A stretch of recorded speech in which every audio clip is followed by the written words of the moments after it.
Hey everybody, welcome to another episode of Purple Insider presented by FanDuel. Matthew Coller here, and we got a little bit of things to talk about tonight, but the show is certainly open for your questions, comments, and thoughts, so I definitely want to get into a good conversation with you guys, but I was inspired by a question that somebody asked on the show yesterday. When I get emails, DMs, I'll usually do a show that's kind of like a dump of those, answering those questions. So you can always shoot me something off the air if you can't catch the live show. And one of the questions that I got was, hey, what would it look like if the Vikings went all in on one side of the football? And so they were thinking along the defensive lines. And I was kind of talking through it. Like, does it make sense to go just all defense with the first couple of days of picks? And, the final conclusion was, yeah, it actually does make a lot of sense to go completely defense with the first few picks. Say you get a corner, maybe you get a DT, a linebacker, and you look down the road a little bit into this year, your depth, and then into next year about the players who are going to leave. But it made me think about, what about the other side of the football? Because as we know, Brian Flores is able to scrape together a pretty good defense even when there are limitations. We saw him especially do this in 2023, but I would even say last year that there were times where the Vikings defense was very banged up, was not at 100%, and Flores still found a lot of ways to cause problems for the opposing team and give his offense a chance to win.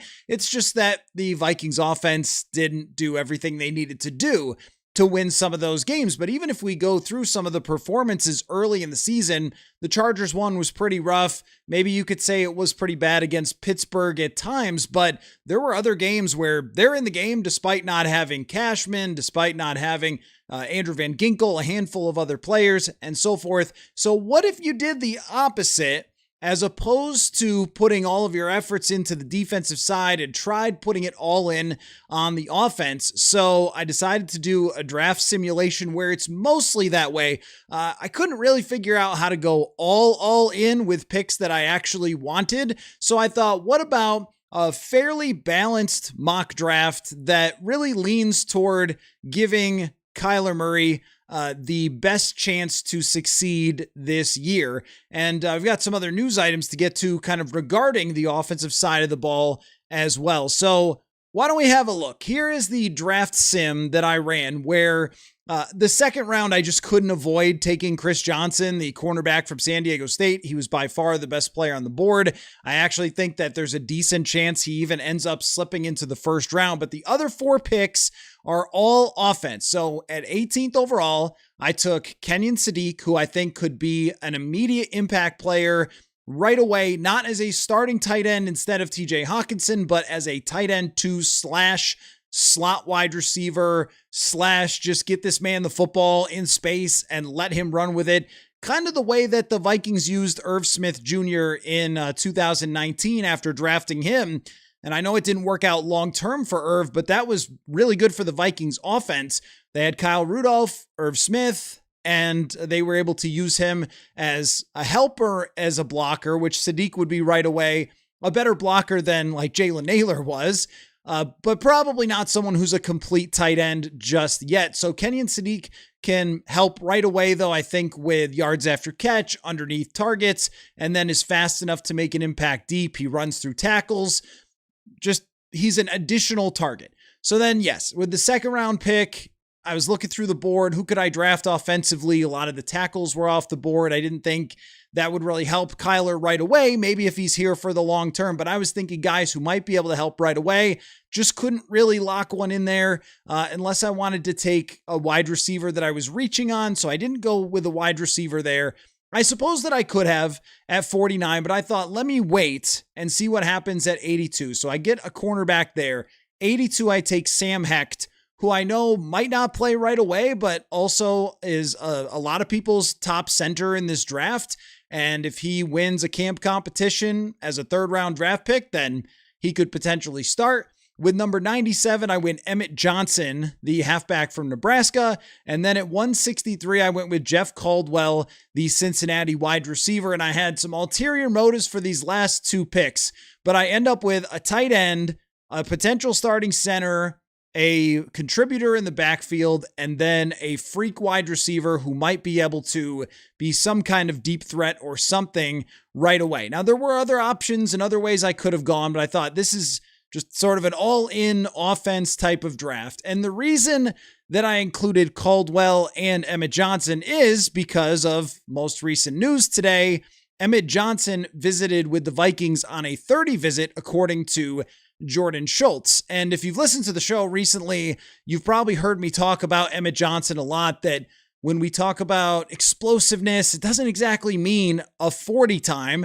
And if you look at his 10-yard split, it's just as fast as a lot of the other running backs in this draft, including Jeremiah Love. I'm not saying he's Jeremiah Love, but his 10-yard split is elite.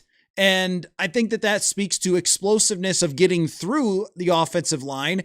Now, maybe he won't turn a 20-yard run into a 70-yard run, which you'd rather have the Dalvin Cook be able to do that. You'd rather have Jeremiah Love, who is able to do that. But if he can get the 20-yard run because his acceleration, his IQ, his natural football instincts are really good, which I think that they are, then Emmett Johnson might be a good pick for the Minnesota Vikings. Him and Jonah Coleman both, I like them better than Mike Washington for the fit for the Vikings.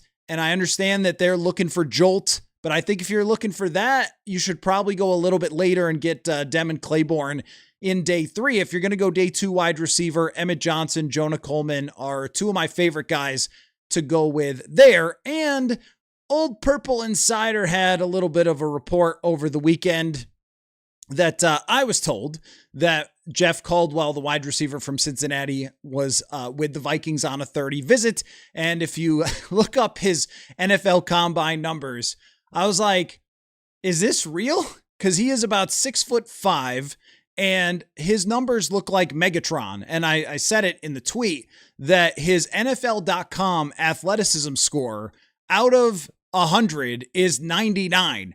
So it's one of the best athleticism scores that we've ever seen. And he was a guy that came from junior college, played with Cincinnati, had 32 catches for 478 yards last year. So he is a bit of a project, but also has, I don't know, like Randy Moss level. I mean, is it just absolutely crazy size, speed, leaping ability. Now that doesn't mean by any means that he becomes Megatron or he becomes Randy Moss, but it's just to make the point that they were bringing in somebody with freaky ability on a visit. So why don't we start there with the mock? I'll put it back up on the board here. And I'm curious about what you guys think of, it doesn't have to be this way. It could be different combinations. It could be a wide receiver in the first, wide receiver in the second, offensive line in the first, or whatever way you want to go about it. This was just kind of how the board fell for me. Is it a good idea for the Minnesota Vikings to focus around what will make Kyler Murray the best version of Kyler Murray this year? And the 5th round pick on Caldwell was kind of a, hey, you roll the dice and see if there's anything there. But man, if there's something there, it's going to be pretty crazy. And at worst, put him in the slot and have him run a clear out, and he'll scare the other team with his size and speed, and you could throw it to Jordan Addison or something. I think it's an interesting idea because not only is Brian Flores able to cobble together a decent defense out of whatever it is that you get him. We know that there's still a handful of players that are available in free agency that they could bring in after June 1st. They get a little more cap space, throw a little bit of that at the defensive side. Stephon Gilmore came in late in 2024 and played pretty darn well for the Minnesota Vikings. So I think it's not nuts to say to Flores, hey, we gave you $6 million to come back as the defensive coordinator. Defensive coordinate, my friend. And also, with Kyler Murray, you're looking to build on the future of the offense with him if he is going to potentially be your long-term quarterback. But when we look at the timeline of this roster overall, Well, I mean, Kyler is getting a version of it that may not end up being a long-term version of the entire roster. Now, Jefferson's going to be here. We know Addison will be for at least one or two more seasons. But the backfield's going to be different. The offensive line could see some changes, and this might be the year to squeeze the most out of what you have from a team that was put together over a couple of years. I think that's why Kyler is here. If this was any kind of rebuilding season, then they wouldn't have brought in Kyler Murray. They would have got some regular backup or Joe Flacco or some veteran to work with JJ McCarthy. But it is a year where you're looking to compete for the NFC North title. You're looking to have Kyler Murray play like a Pro Bowler, Justin Jefferson to get 1,500 yards and be a serious contender when you get to the end of the day. So what is going to be the biggest determining factor of whether you're a serious contender or not? It's how Kyler Murray plays. If you are the 5th best defense or the 10th best defense, well, it is a difference.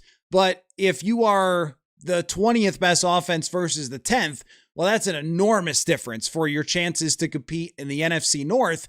So if you got Murray, multiple weapons, help along the offensive line, what could this team really look like? It could be, if some of those things click, if Sadiq clicks right away, Johnson clicks right away, which is not unfair to think about. Even, Sam Hecht at center gives you depth. So you're not having to go to, a Michael Juergens, or it just gives you a starting center if he beats out Blake Brandel because, he's been playing center for his entire life. So, maybe there is a world where they go offense on the draft. These guys provide extra depth and extra help, and you're giving Kyler Murray every single thing he needs. And another part of this too, with the argument for providing Kyler Murray with extra help in the draft, is that there's going to be a big old evaluation going on of Murray throughout this entire season, because they're going to be going back and asking themselves time and time again, are we going to pay Kyler Murray if the thing starts to go well? Of course, if it collapses right out of the gate, then no, we're going to see a lot of JJ McCarthy and everyone will be sad and there will be regrets and people will bring up Donovan McNabb. But if it's not like that, let's say, they're 6-2, right? Then it starts to build that conversation of like, wait, should we be talking about what it's going to cost to keep Kyler Murray? But the one thing you don't really want is to have this discussion of like, well, Murray didn't have this, and well, that happened, so it wasn't as good as it could have been around him. I think you do want to give him the best possible group around him that you can. I think the counter argument would be, if you look down the road, the defense has some issues. It would also be, how much do these guys make an impact right away? Kenyon Sadiq, I think, clearly could, but we're probably talking about like 35 to 40 catches. If Hecht doesn't start, if Johnson doesn't fit in very well and doesn't get on the field, Caldwell is a total type of project, then maybe you're trying to draft to help somebody that you didn't actually end up helping, and you reached for these players. I do tend to lean on the side of, if it helps your quarterback, it's a pretty darn good draft pick, which does leave me to a FanDuel question of the day, by the way. I asked if there was anything that they could do that would move the needle in terms of performance. And, the Vikings line hasn't moved at all recently. It's still plus 550 to win the division on FanDuel.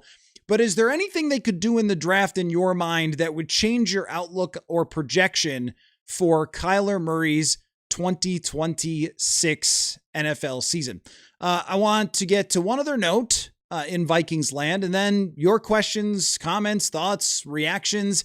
And also, I've spent a large portion of today, because I'm writing about this for purpleinsider.football, a large portion of the day on the 1998 National Football League amateur draft. And it's been very interesting to watch back what was said about Randy Moss, some of the reporting that was done, some of the teams that almost traded up for him or almost made different moves. I'm only about an hour into the 3 hours of coverage watching Chris Berman and Joe Theismann and Mel Kiper. But man, it's been interesting to listen to what was said then. And there was some truth and there were some things that were not so true about Randy Moss. So I like to do that a couple of times a year during draft season when there's not a ton of news coming out. Just go back, watch an old draft, and knowing all the results, some of the things that happen or don't happen, you go, yeah, I can't believe this. I can't believe that they didn't do X, Y, or Z. Oh, and one other thing, I did a study on defensive tackles that I want to discuss. So let me get to the news item and then to the defensive tackle study, then to your questions. And later on, we'll talk 1998. So the news item is this. Albert Breer of Sports Illustrated reported that he feels that Kenny Moore, who is a cornerback for the Indianapolis Colts, would be a good fit for the Minnesota Vikings. He wrote, quote, "The Vikings are another potential fit." He named the Cowboys as well, with Moore's versatility meshing, at least on paper, with how defensive coordinator Brian Flores builds his defense. And Adam Schefter reported that Kenny Moore has requested a trade. He is 31 years old. I have his PFF page up here so we could take a look at what he has done over his career. He's been a really, really great player. Very available, over 1,000 snaps 3 times out of the last 5 years, 700 snaps last season. He's been a very good slot run defender, and I would say an above average cover player throughout his career. Last year, his coverage numbers drifted off, and if we roll up to his game by game, you'll see he had some really rough outings last year and some solid ones last season, but still a good tackler. If we look at his usage, he was used almost exclusively last year in the slot. And I know that he was called versatile by Breer, but I think the numbers more play out that he is a slot type of corner. And if the Vikings wanted, knowing that their safety situation, or potentially if their safety situation does not result in them, having a number one type of safety, if it's not Dylan Thieneman or Emmanuel McNeil-Warren, then they will probably need to play in the nickel more often. They did get James Pierre, who I think could be a helpful player, but Kenny Moore at 31 years old, certainly not a build for the future player, but as we were just talking about, it would be a 1-year fit for the Vikings to just enhance their defensive backfield. In a situation such as this, a veteran slot corner, how much are you talking about giving away? It would likely be a day 3 type of pick if the Indianapolis Colts are willing to meet his request and make a trade there. It sounds like that's likely to happen, I guess. So I'm fine with that. I know that I have been critical of them for using all of their 6th and 7th round picks to acquire veteran players. But when you've already gone this far down the road, when you've already kept all of your defensive players outside of 2 defensive tackles, you have a really good unit there. You could use depth. You could use a nickel corner. What's one more 6th round draft pick or something? But I don't know that they're going to get a lot more than that from Kenny Moore. Okay, let me show you what I was talking about with this study of defensive tackles that I did, because a lot of the guests that I've had on, Chris Trapasso, Max Chadwick, if you missed that one, a lot of people enjoyed that conversation, formerly of PFF, now with his own podcast, was doing really good stuff. He's continued to do that. And he was talking about really liking the fit of Peter Woods with the Vikings. I know that there's been a lot of discussion about Caleb Banks. He's been a player who's routinely mocked to them. So what I decided to do was I decided to look up every first round defensive tackle going back to 2018. And the way that I researched it was their pass rush grades and their run defense grades in their last year of college by PFF. And what I've highlighted here is if it was good, it's blue. And if it was not good, it's red, which I could have included other colors to maybe, mark some of the gray area. Like Devontae Wyatt is under 85. So that was the line that I drew, was 85. Because you're above 85 PFF grade in college, that's where you're elite at something. That means you're completely dominant. You're the best. Like Vita Vea's run grade is 94.7. That's phenomenal. So if you're above 85, that means you're great. Devontae Wyatt was 84 and 84. So he was kind of in the middle, but I still put him in the red. Anyway, so what I was looking to find out was guys who didn't have dominant PFF grades, who were first round defensive tackles, how did that play out? Because the way we're talking about Caden McDonald, for example, he has an elite run defense grade, but no pass rush grade at all. It's just an average player pass rush. Both Banks and Peter Woods are underwhelming when it comes to their grades. They're both below 85. In fact, Banks is well below 85. And Peter Woods in 2024 was closer, but still not on either one, either run or pass defense. So here's what I found. You can see the list here of all these defensive tackles who are first rounders, some really great players in this mix. You have Derek Brown, you have Quinnen Williams, Ed Oliver, Jeffrey Simmons, all these good players, Vita Vea. So here's what I found. Here's the conclusions. That the players who were elite at both run and pass defense were Jalen Carter, Derek Brown, Quinnen Williams, Ed Oliver, Christian Wilkins, and Jeffrey Simmons. So if you were elitely graded by PFF against the run and pass, you are probably a freak animal monster, man. Like all those guys are amazing, right?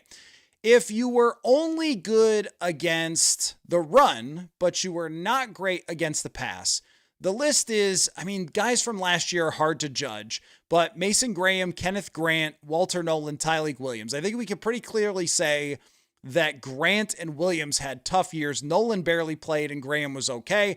The other ones are Jordan Davis, Dexter Lawrence, Vita Vea, and Daron Payne. So if you were not elite against pass, but you were elite against the run, there's some guys there who have turned out pretty good. So that would be Caden McDonald. But there's a little bit of a caveat there that Jordan Davis, Dexter Lawrence, and Vita Vea are all like 340 pounds and 6'4" or taller. That is not Caden McDonald. And I know you could say, well, 320 is pretty darn big. It's not as big as being 6'4" and 340. Like there's a different level to that. And also, they all graded better than Caden McDonald against the pass. Dexter Lawrence was like an 81 grade, so he was only a couple of notches below. The same thing with Vita Vea, and Vea is like 347. I think he was 6'4", 347. My gracious. So that's a little different than Caden McDonald.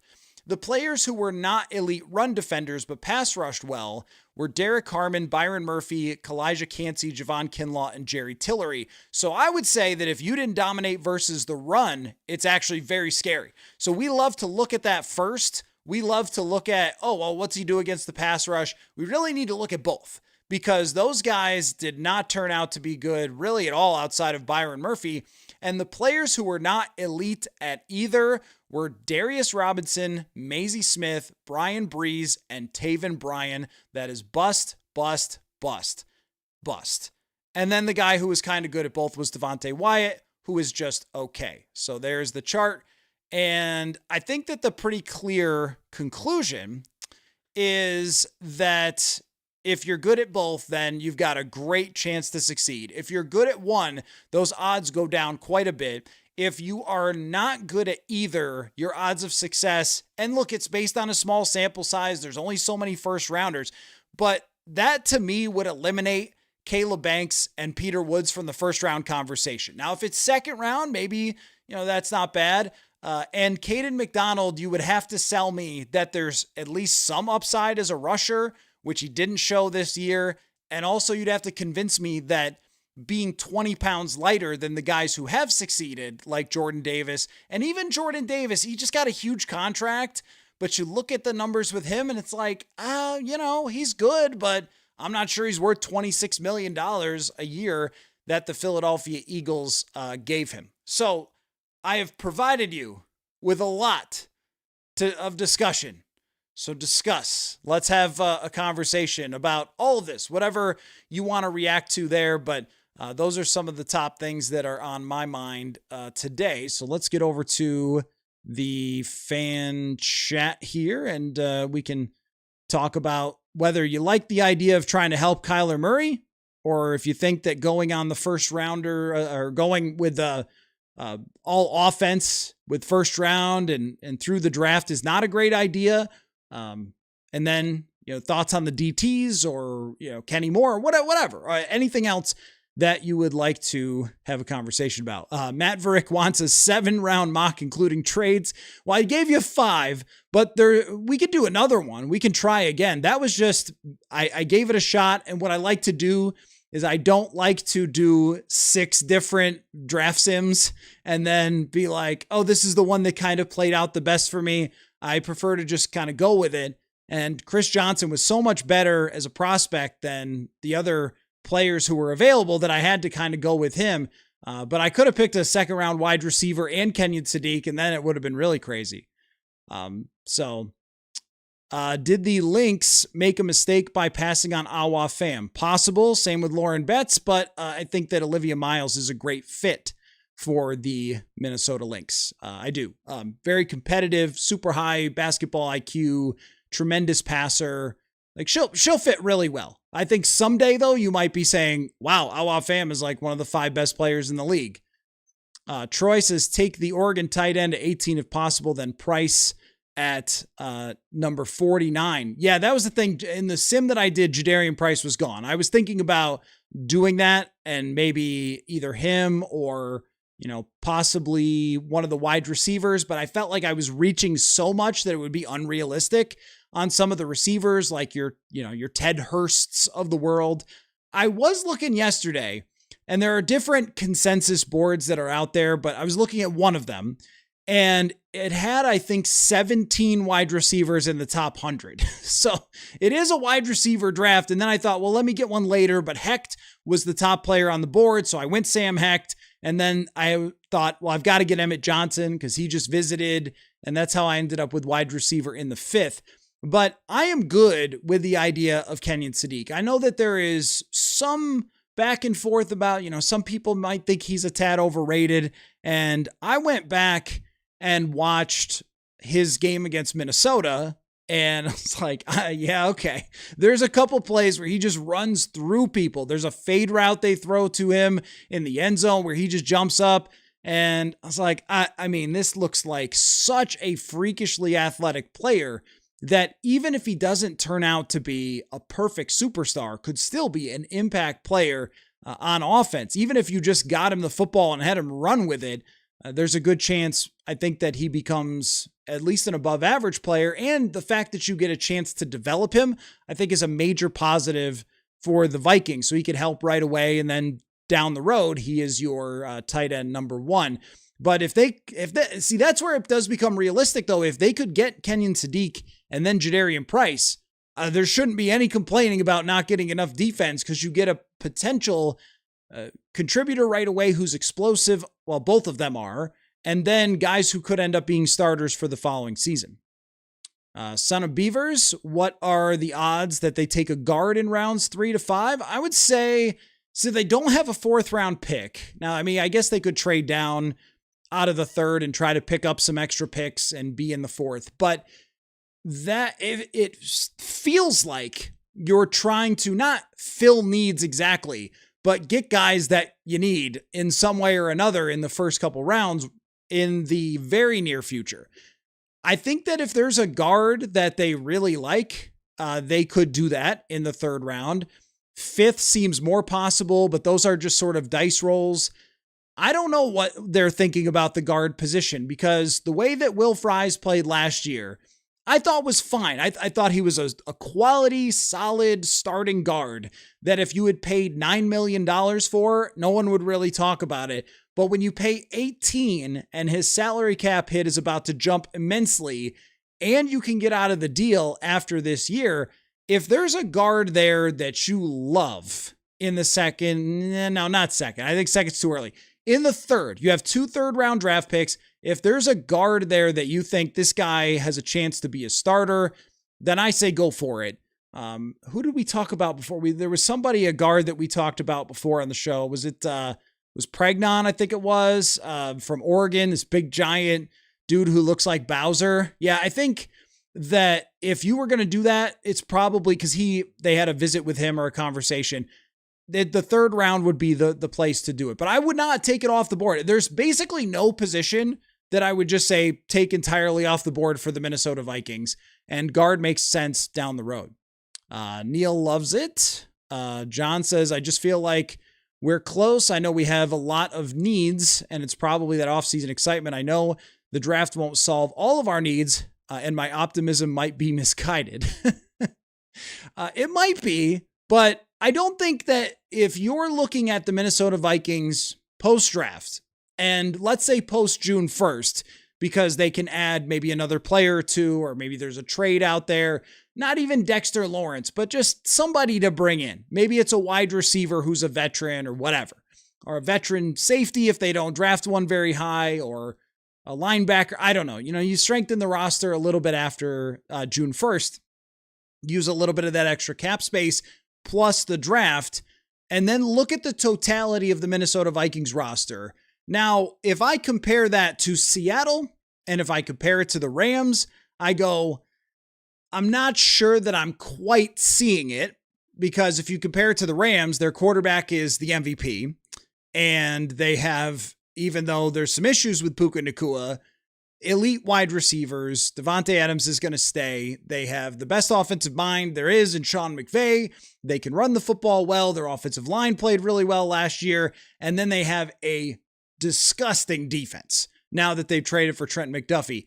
They're far and away the best team. This is a little bit of my issue. I'm going to try to work on this, because a lot of you actually did like the NFC power rankings that I did the other day. And I was happy about that you enjoyed it. So I want to go back and kind of do different versions of it. And I was thinking about deviations between each team, because if you say that a team is the third best versus the eighth best, so that's the NFC, I had the Vikings at 8. I think I had maybe Detroit at 4. So let's use that as the example. If Detroit is 4 and the Vikings are 8, that feels like, oh, there's a huge gap between those two teams, 4 and 8. That's winning a division versus out of the playoffs. But the actual gap in my mind is very, very close, is only percentage points. I just think that, the Vikings, the Packers, the Bears, and the Lions are all squished together in an NFC power ranking. So if you start going down it, Kyler Murray, if you get the best version of Kyler, Jefferson, best version of him, the offensive line stays fairly healthy, Flores does his thing, they get some contributors in the draft, and you add the schedule, 9 home games, NFC South, it doesn't get that hard to see. And you can go, well, it wasn't that long ago that this football team won 14. It's not the same team, but it's also not the same Lions team that won 15. And Green Bay hasn't gotten much better from last year. And I know this is a small thing, but they don't have their backup quarterback. They have not massively improved their defense around Micah Parsons. He's going to miss the first couple games. Detroit has a much better center, I think a much better offensive coordinator, but is their defense that much better? I'm not seeing it. So I think that all the teams are very close together. So if you're in a spot where you're saying, hey, maybe it's just the off season, the high of the draft coming up, or I'm getting jacked up or whatever, I don't think you're being ridiculous. I think you're looking around going, if this draft works out, which they have not had one that's really crushed in a while, but if this one works out and you get a few contributors right away, then you could end up with, I didn't mean to click that. You could end up with a really good team that can compete for the division. Tom says would much rather have a defensive tackle or safety in the first round than tight end. I think that's fair. Sadiq is kind of a unique person to me, because when you look at him on paper in terms of his athleticism, it is outrageous, preposterous, ludicrous. He is an absurd athlete. And he also had production last year to go along with it. So it wasn't just like a Jeff Caldwell who is a productive or is an athletic freak that can't play football. I think he could help them a lot right away. And then down the road, I also think tight ends are kind of making a comeback. If you look at some of the recent picks last year, I will admit, and some of you were probably watching, that when the Bears picked Colston Loveland, I was like, come on, guys, be serious. You need defense. You don't need another tight end. You already have one. He's going to average 9 yards a catch, and you're going to regret it. That was not true. Tyler Warren, Brock Bowers. There's been a lot of guys who are these kind of hybrid, freaky athlete tight ends who have made major impacts recently. And I think Sadiq can be one of those guys. As far as defensive tackle, so yes, you would, if there was a level prospect that I believed in, if there was somebody that had the production in college that I believed in, I would say 100% go in on defensive tackle.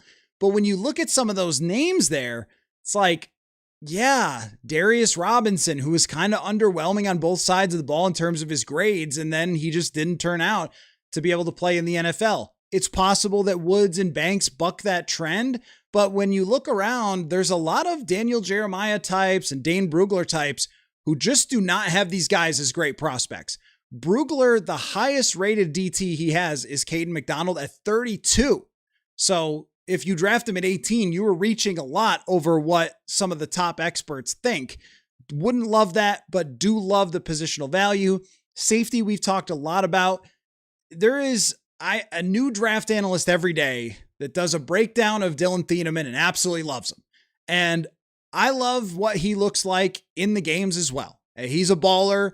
He's a good, downhill player when they ask him to be. Ted Wynn of The Athletic did a thing the other day about how he played kind of a linebacker hybrid position at times at Oregon last year and was really good at that.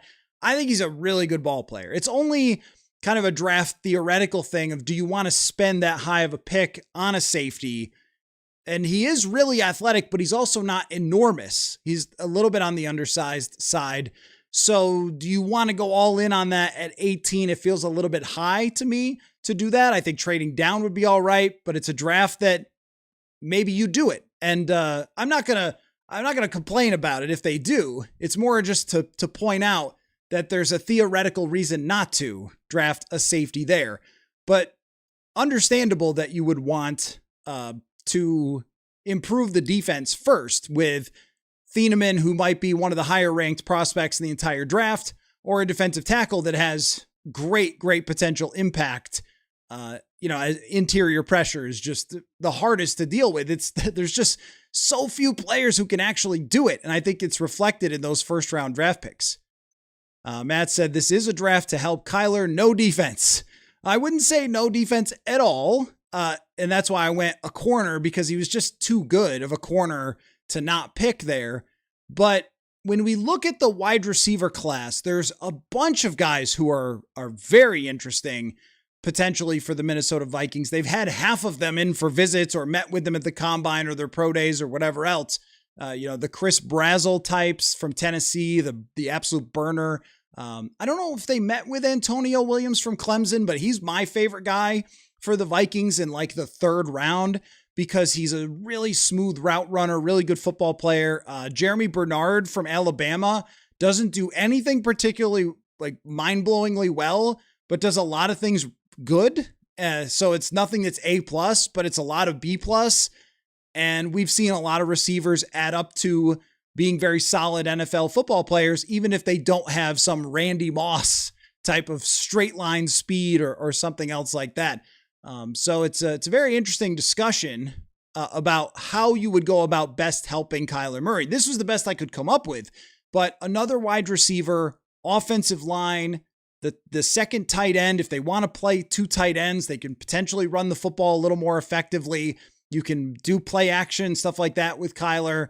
I think it would be a helpful approach. And if they do that, then what you're doing is giving Kyler Murray every possible option to succeed. Everything around him, the top receiver in the league, a coach who has had success with veteran quarterbacks before.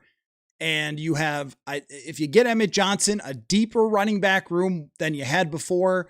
And maybe there's a little bit of explosiveness there, even if it's not 50-yard touchdowns or whatever. I've also heard such good things about Emmett Johnson as a high IQ player, which I think doesn't get talked about enough at the running back position. But look at the Vikings with Aaron Jones. I mean, he hasn't broken off 50-yard runs, but he's been darn effective into his later age because of IQ. So I like Emmett a lot.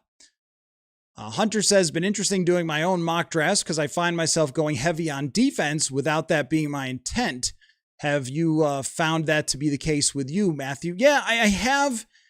Right. Not going out and trying like, oh, let me make sure I get this, that, or the other thing. If Jermod McCoy drops to the Vikings, he's very hard not to draft, because even though he had the injury, the upside is this guy could be a star.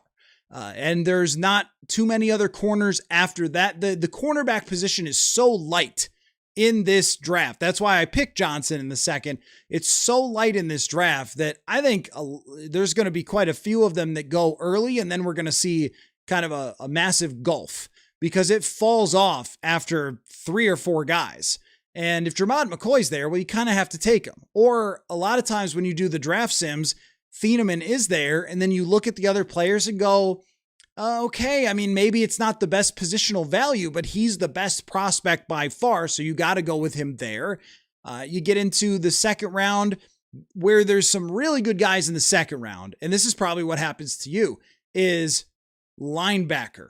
Jacob Rodriguez is getting most of the talk, but there's a guy from Cincinnati, Jake Golday, who I really like as a potential fit for the Vikings. He's kind of an inside, outside, like a little bit of a hybrid type guy. You can get the wheels turning on like an Anthony Barr or like an Andrew Van Ginkel type that Brian Flores might really like. He could rotate as an outside linebacker, but then be depth as an inside linebacker right away. There's like 3 or 4 of those guys. Anthony Hill has come up before on the show. I don't really love what I've seen from him when I've watched Anthony Hill. What I try to do with any prospect that I think has been connected to the Vikings, I try to go and find a game of theirs, just watch them. It's not the most perfect process, but take away a little bit of an observation or whatever, look at their numbers, talk to the draft analyst, read, and so forth. Try to get a really good picture. And for somebody whose athleticism is just out of this world, Hill didn't blow me away with the instincts and like the reaction times. And we saw that from Lewis Seen, where reaction time, see it, react to it, is more important actually than your 40 and more important than your 3-cone or your high jump or whatever else, because football happens in real time. It's kind of what we're talking about with Emmett Johnson, where his reaction time, when you see him get the football, see a hole and hit it, is really fast. And I see the same thing with Jadarian Price, where there's a wiggle to him at his size that is a little bit rare. So I don't really care as much about, well, this was his 40. Like, this is what he looks like actually with the ball. And I kind of like I really like Jacob Rodriguez. I mean, I think he's going to be a first, but if he's not, then that's a second round pick the Vikings have to look into. I think that's why, though, is that some of the strengths, it's like Thieneman is often there with the draft, and then the linebackers are often there. So then if you end up taking those guys, you're starting to look, well, can I get a run stuffing DT, of which I think there's a number of them, maybe a wide receiver I wait on, maybe a running back I wait on. That happens a lot when I'm doing the mock draft, so you're not alone. Tycoon says, I like Jeff Caldwell. Tom says if Caldwell has 4.4 speed or better, I'm in on him. Oh, it's better. It's better. Let me look it up. It's crazy. Let me pull this up here. Jeff Caldwell, NFL Combine results. Let's see. Because it's nuts. It's completely nuts. His athleticism score was 99. He is 6'5", 216 pounds. And let me see if I can, not get hit with the autoplay video. There we go. He ran a 4.3 140 with a 1.48 10-yard split, which is faster than Jeremiah Love, by the way. A 42-inch vertical, which is only a couple inches off of Michael Jordan, and an 11.2 broad. So we are talking about one of the most wildly explosive players to come into the draft in really like kind of a long time. This would grade, we used to talk about the relative athletic score. This would be 100. This is a guy who is only matched by a few athletes ever. And the reason that he's not higher is if you look at his background, he played at Lindenwood, which I believe is that a community college for his career, and then went to Cincinnati. He did get honorable mention Big 12, played in 13 games, 32 catches, 6 touchdowns.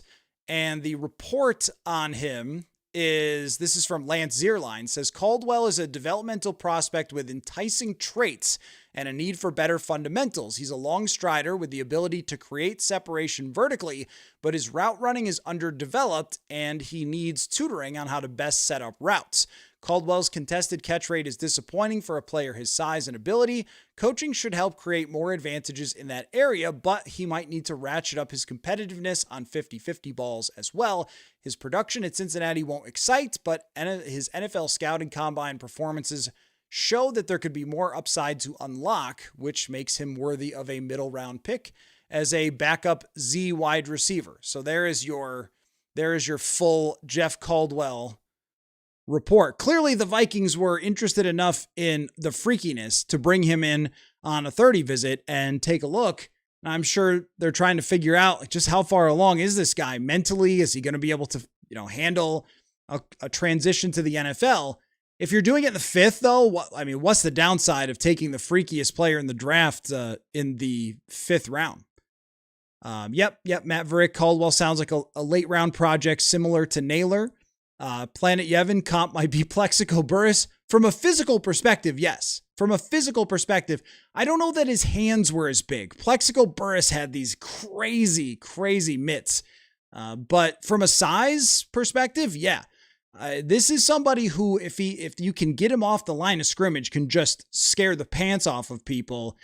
Because there aren't too many guys in the NFL that could just run by someone, and Caldwell is one of them. Now, there's probably 15 wide receivers who could be drafted between the 2nd round and the 5th round that they're going to consider. We could just name one after the next. There's Deion Banks, who is an undersized guy, but is crazy explosive. There's Zachariah Branch, same thing.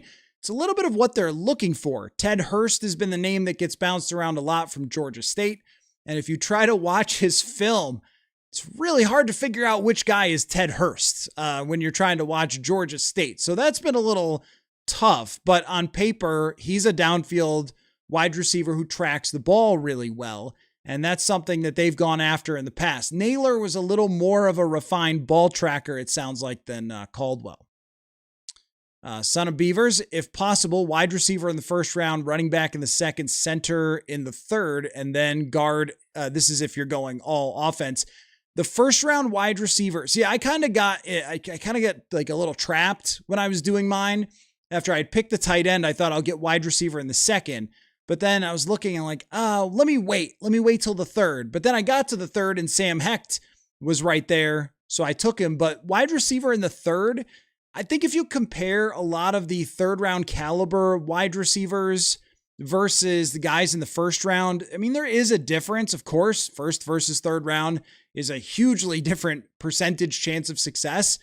But the 1st round guys do have their issues. Mekhi Lemon had a very odd interview, and I guess that kind of happened with teams as well. And there's questions about Tyson and his toughness. So everybody's kind of got something that has caused them to not be like the top 5 picks like it looks like Carnell Tate is going to be. Tom says, I know you like Sadiq, but I just can't see taking a tight end in this draft.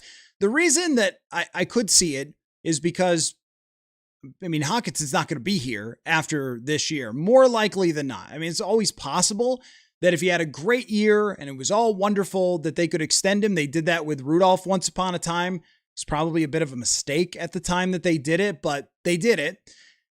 And I think Sadiq is a little bit unique. He's not like your regular type of tight end. Maybe I guess in today's football, he is a little bit more toward your regular tight end where he's not just lining up in line and blocking and, whatever. He's more of a wide receiver, but also kind of a fullback in some ways as well. Like an old school fullback. Dan, the Vikings should try to build a core, draft a running back, center, nose tackle, safety in the first 3 rounds.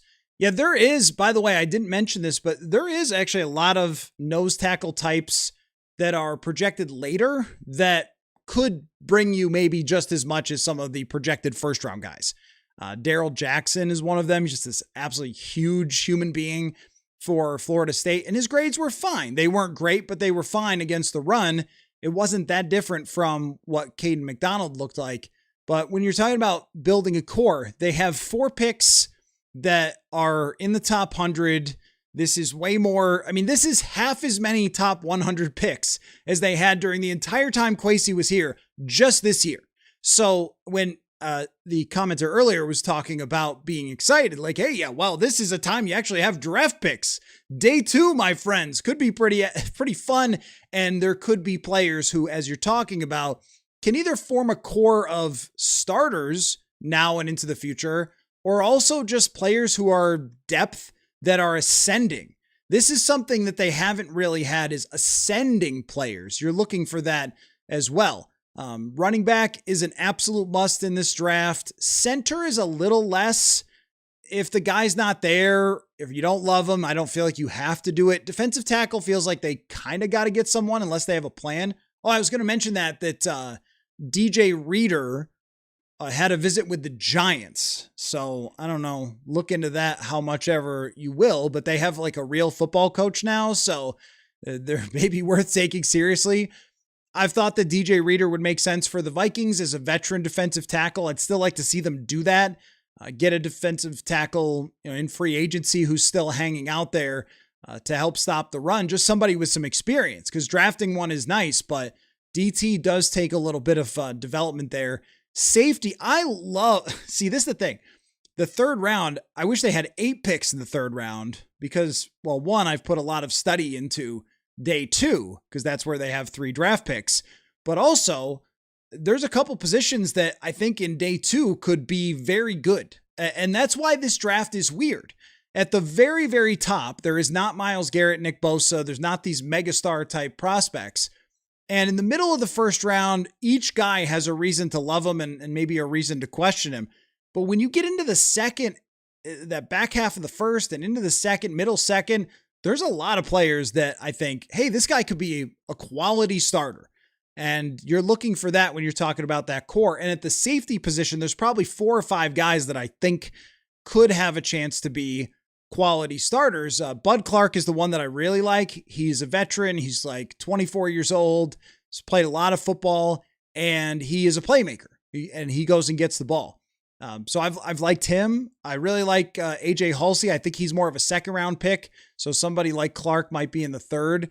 And there's other type, projects that they could go after as well. But I do like that in the third round safety more for the value than I like it in the first. I like the player more. Everyone likes Thieneman more than third round safeties. But in terms of value, I like it in the third. Oak Dog, for me, for Achane could move the needle. A trade for Achane could move the needle if they do not give up too much. But I don't know, man. Is going after Achane kind of like Herschel Walker? No, it's the reason it's not like Herschel Walker is that you're not giving up everything. And there was someone will have to remind me of it, but there's a crazy stipulation in the trade for Walker that if they cut the players, they would get more draft picks. So it was like, oh yeah, well, we're cutting those players and getting more draft picks from the Vikings. I mean, that was the robbery of an entire century in a trade. So if you're getting Achane, you're trading a third round pick for him and maybe a next year's third. You are not going out and giving the NFL has learned its lesson. When it comes to trade value, you're not giving up an insane amount. And even the one trade that happened this offseason that was a team giving up an insane amount, they took it back. That was Max Crosby going to the Ravens, where you went, are you sure? 2 first round draft picks for this guy who's had some injuries and, is maybe regressing a little with age. And then they're like, whoops, knee problems, send him back. So you don't see trades like the Herschel Walker trade anymore. Deshaun Watson was the closest thing, but if you actually look at how Watson played the year before-ish that he was traded, it's insane because of the off-field stuff, but no one could have known he was going to fall off like that. So you just don't see it. Tyreek Hill was kind of a crazy trade to Miami, but he was deserving. If they're getting Devin Achane, they're not giving up that much for him. Tom would not waste cap space on Moore. Aaron says trading for Kenny Moore so they don't have to trade for Cam Akers again. That's funny. I don't know the number on Kenny Moore if somebody wants to give it to me. I love overthecap.com, but if I look at it while I'm live streaming, the computer will melt down. So if someone wants to tell me what Kenny Moore's cap hit is, maybe there's something to have Indianapolis keep part of that. It would really be a low price for a trade, though. I mean, you are talking about giving up almost nothing to get him. Just, hey, basically, here is a pair of sevenths, a sixth, and a seven swap, something like that. For a player that wants to go, who's 31 years old, who does have something left in the tank, but it would remind you of kind of a Stephon Gilmore or a Shaq Griffin, like a veteran player who could come in and give you depth. And if there's one thing that should be a pretty serious concern, I think it's cornerback depth. James Pierre, like the way he played last year, he's never played more than 400 snaps of defense before. So that gives you a little pause about making too much out of his PFF grades or target numbers. But he can play if you need him to. Do they have someone who can really play if you need him to? That's done it before. They really don't. Or someone with supreme talent like a first-round corner. I think that's an argument for a first-round corner too. Last year, nobody got hurt in that cornerback room. So they had Byron Murphy play the whole season. They had Isaiah Rodgers play the whole season. And Jeff Okudah got hurt, but it was an upgrade to have Fabian Moreau come in there. If you have an injury or two right now, I mean, you're playing James Pierre and Dwight McGlothern. You're bringing back Fabian Moreau, basically. Benjamin, what about Kenyon Sadiq's actual gameplay on film makes him a round one player? I get that he's a physical freak and combine tested off the charts. Why didn't he dominate at Oregon? Well, let's go take a look at his numbers, because I mean, this is what I usually do here. I usually go into the simulator to get the numbers. So give me a sec. Can always spend more time in the simulator. This one has him off the board. So in his 2 seasons, let's see. Last year, he caught 51 passes on 67 targets for 560 yards and 8 touchdowns. And the year before, he had 25 catches on 27 targets, 307 yards. These numbers are not like crazy insane, but what I like is where he lined up, inline and slot. He mixed between those two. I mean, 51 catches and 8 touchdowns. He did have a handful of drops, solid receiving grade, but it's not crazy. Yeah, I mean, missed tackles forced, he was excellent. Deep catches, he was among the best. Contested catches, he was among the best. I mean, it feels like more. How old is he? 21, just turning 21. It does feel like a little bit more of projecting where he's headed than it is saying, well, last year he was like the best player at his position. Clearly very good. I mean, it's not like he had 12 receptions or something. More of just watching him and the plays that he did make, going up and getting it. And they also had a lot of weapons on offense. They spread it out a lot. They had a very good quarterback, so they're throwing to a lot of people. But he was going up and getting the football, and his yards after catch are very impressive. The broken tackles, he actually could stretch the field with his speed and his hands. So there's a lot that I see that I like, and I am big on production, but that production is not like they drafted a guy last year, Gavin Bartholomew, who had like 20 catches or something. Like this was a main part of Oregon's offense. It's just that he didn't have quite Kyle Pitts numbers. It's a little bit in between with a young player who's growing.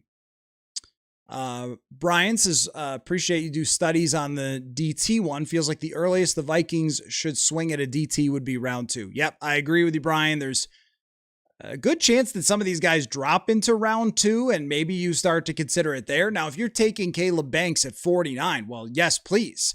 Of course, a big swing, freaky defensive tackle that you might be able to make work. Oh yeah, go for that. But first round picks, that's where if you're doing it, you got to be pretty darn sure. Somebody who hasn't produced at that position. I mean, think about like what that is in college football. The guards in college football, if you're 6'6" and 320 pounds and have the longest arms ever, you should just crush those people. Like the defensive tackles that we're talking about that are great, they just murdered everything in front of them. Vita Vea, Quinnen Williams, Ed Oliver, like all these guys who turned out to be good, they mostly just demolished college football competition. And you can't tell me that the other teams weren't trying to block Quinnen Williams, putting 2 or 3 people on him, because that's been an excuse at times with like Banks or Woods. Well, okay, well, that might bring the grades down a little bit, but also his other peers for first rounders. There's a lot of second rounders who have worked out to be decent football players who didn't have amazing PFF grades. But first rounders, that's a different standard to me. So I agree with you. Second round, third round, there are guys in this draft that you could get probably in the second or third that won't have the upside of a Banks. Banks's upside is the guy could be freaking Linval Joseph, but what are the chances that he gets there when he wasn't dominating college football? And the same thing for Woods, where I think Peter Woods would be a very safe pick of someone who I think based on his skill set, he's a powerful player. He's got explosiveness. I think he would be fine, but is there like another level to that? His numbers in college don't suggest that there's another level to that. And then it's not worth taking in the first round. If you're taking a first round anything, you want that player to be a star. Like why take Kenyon Sadiq? Because I think if Kenyon Sadiq builds on what he has, which is a downfield ability to catch the football, crazy yards after catch, and flexibility offensively to play wide receiver / tight end, if he builds on that, that dude's going to be a top 10 player, top 5 to 7 player with his physical ability. That's why you take that swing. Whereas if you can't see it anywhere in the college tape or production, I mean, maybe people say it's there in the tape, but the production, then I just think it's a very risky pick if you're doing that, even though, I think that there's a floor with Woods that would be safe, and there's a floor with McDonald that's safe. I'd rather have McDonald than the other guys, I think, because some of the scouting reports, they like Woods as a pass rusher, but it's just not really there in the numbers. So that would give me a pause. The guys who have survived not having great numbers have often been the dominant. It's like better to be elite at one thing than to be, not great at either, which shocker, right? Matt Vrick says, I think the biggest move that they could make to help Murray would be to bring in a top tier running back, even through either through trade or the draft. Wide receiver and tight end are set for this year, but drafting tight end / wide receiver would help them long term. I mean, I think that drafting a wide receiver would help them right away because we just don't know what's happening at wide receiver 3 with Ty Felton. And if there's any great role for a young tight end like Sadiq or a young wide receiver like whatever, put in your favorite wide receiver here, it would be to have a lesser role that they could kind of master, and the Jalen Naylor deep threat clear out type of role. If you have somebody, Bryce Lance is another guy that I've looked at who's got crazy speed and athleticism. If he's your wide receiver 3, you're not asking too much of him right away, but you have the potential to catch, 25 passes and average 15 yards a catch or something because it's a downfield type of helper. That for Kyler Murray. But I agree right away, like day one, not development necessarily, because running back doesn't need a ton of development. Getting somebody that is top notch, one of the first 2 guys, maybe it would be worth a trade up if you don't have to go too far. And that even goes for Jadarian Price too, because it seems like he's clearly RB2. If you had to move up 10 spots in the second round to get Jadarian Price, I think you want to do that. Benjamin says, I believe in the draft has a lot of depth in rounds 2 and 3. I agree with you. I'd like to see the Vikings move back from pick 18 and acquire more picks in rounds 1 through 3. It does take 2 to tango when it comes to that. And I think there will be other teams who maybe don't want to trade up for something. But if there's a good player on the board who falls that the Vikings don't necessarily love, then 100% trade down. And in most draft sims that we do, I mean, there'll be like a Denzel Boston who's there at 24, who I really like. I like Denzel Boston more than other people because I think that strength and catching the football are things that no matter when you play in NFL history, if someone is really, really strong and catches everything you throw at them, they're usually a pretty good wide receiver. And that's kind of how I view Denzel Boston.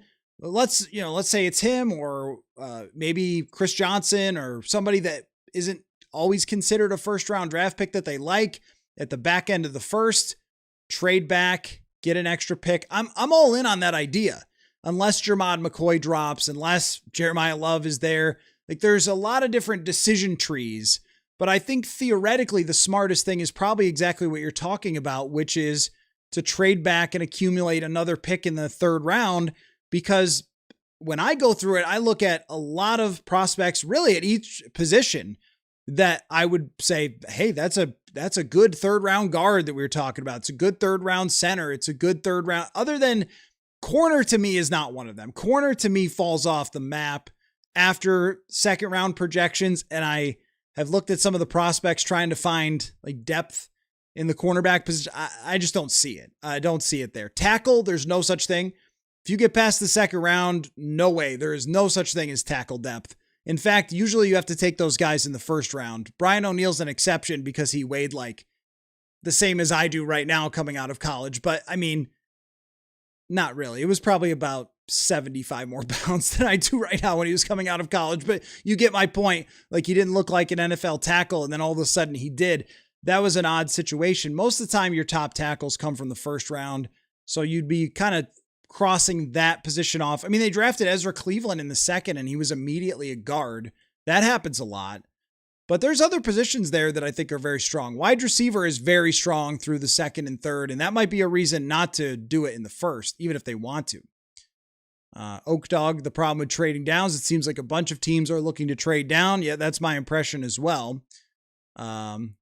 Matt, the thing that makes him likely first rounder is the draft he's part of. Not sure who you were talking about there, but yeah, that's the case for quite a few of the maybe prospects. And maybe you're talking about Kenyon Sadiq. You might be talking about Kenyon Sadiq there. I think that with Kenyon Sadiq's production and profile, that he would be drafted pretty high in any draft. I don't know if he would be quite as high as he is in this one. And you're right that does kind of, play into it, but I think that he's a good prospect. Norse Force, Ian Rappaport just said that a Grenard trade could go down before the draft. Okay. Was that on, that must have been on TV? I am always keeping an eye on the possibilities for Jonathan Grenard. It feels like it's kind of petered out, but I mean, what are we talking about would be a success for a Jonathan Grenard trade? Would it be using Grenard to trade up, like we've discussed, if they really wanted to get into the Jeremiah Love conversation, if their mock drafts and the way they're doing it inside the building say, hey, actually, we don't think that the Titans or Washington's going to take him. Washington, they did add Rachaad White. So our intel says that he's going to get to 10. So we could trade up to 9. Or would you rather just see it for a day 2 pick? We were just discussing how deep a lot of these positions are. And Malachi Lawrence is one to keep your eye on for the Vikings. UCF edge rusher actually kind of looks a lot when you watch him play like Jonathan Grenard. He's got the long arms, quick, bendy, productive. I mean, if you trade away Grenard and get an extra third round draft pick, it's going to feel a little light in the wallet with that because Grenard is such a respected and good player. But then you get the cap space to use at your leisure, which could result in them making a trade or signing somebody who's still out there. So let's think of it that way, as Grenard plus cap space plus third round draft pick could be worth it. I mean, mid third is probably as low as I would want to go though, when you're talking about someone who is as good as Jonathan Grenard, 1 year removed from double-digit sacks from back-to-back seasons, captain on the team, kind of heart and soul guy. But you get a third, you get the cap space, you spend it on some free agents that are still out there, which there's a decent list. I could get behind it. I don't love it, but I could get behind it. My thought was, as soon as, or maybe they're kind of nudging Rappaport, like, can we just see if there's anything else out there with any more fire, any more buzz behind a Grenard trade? I started to like it less when they signed Kyler Murray, because my thought was, well, you're going to win with Kyler Murray, or that's the plan, right? So if you're sacrificing Jonathan Grenard for a draft pick and cap space, I mean, maybe you spend that cap space to make a trade and get, Devon Achane or something, or whatever it might be, or bring in DeAndre Hopkins or Deebo Samuel or some other wide receiver. The options are kind of all over the place. So it depends on what they're going to do with it. If they were trading Grenard to go up and get Jeremiah Love, that would be really interesting. And it would be crazy to watch the offense at that point if they had a running back with that level of talent, which we haven't seen. I mean, he's might be more talented than Dalvin Cook. I mean, we probably haven't seen since Adrian Peterson. So you have that. That would be worth it. Or even getting an extra draft pick in a draft that is strong through, I think, the third round. That makes sense to me. I just, it's hard to do this year. I feel like this is after this year kind of thing, but we know that Rob Brzezinski has had one eye on the future as well. That's another consideration, is that Rob Brzezinski, if he's not going to be the GM long-term, would have just traded one of the better players on the team before the new GM got there. I don't know if that's something they're thinking about as well.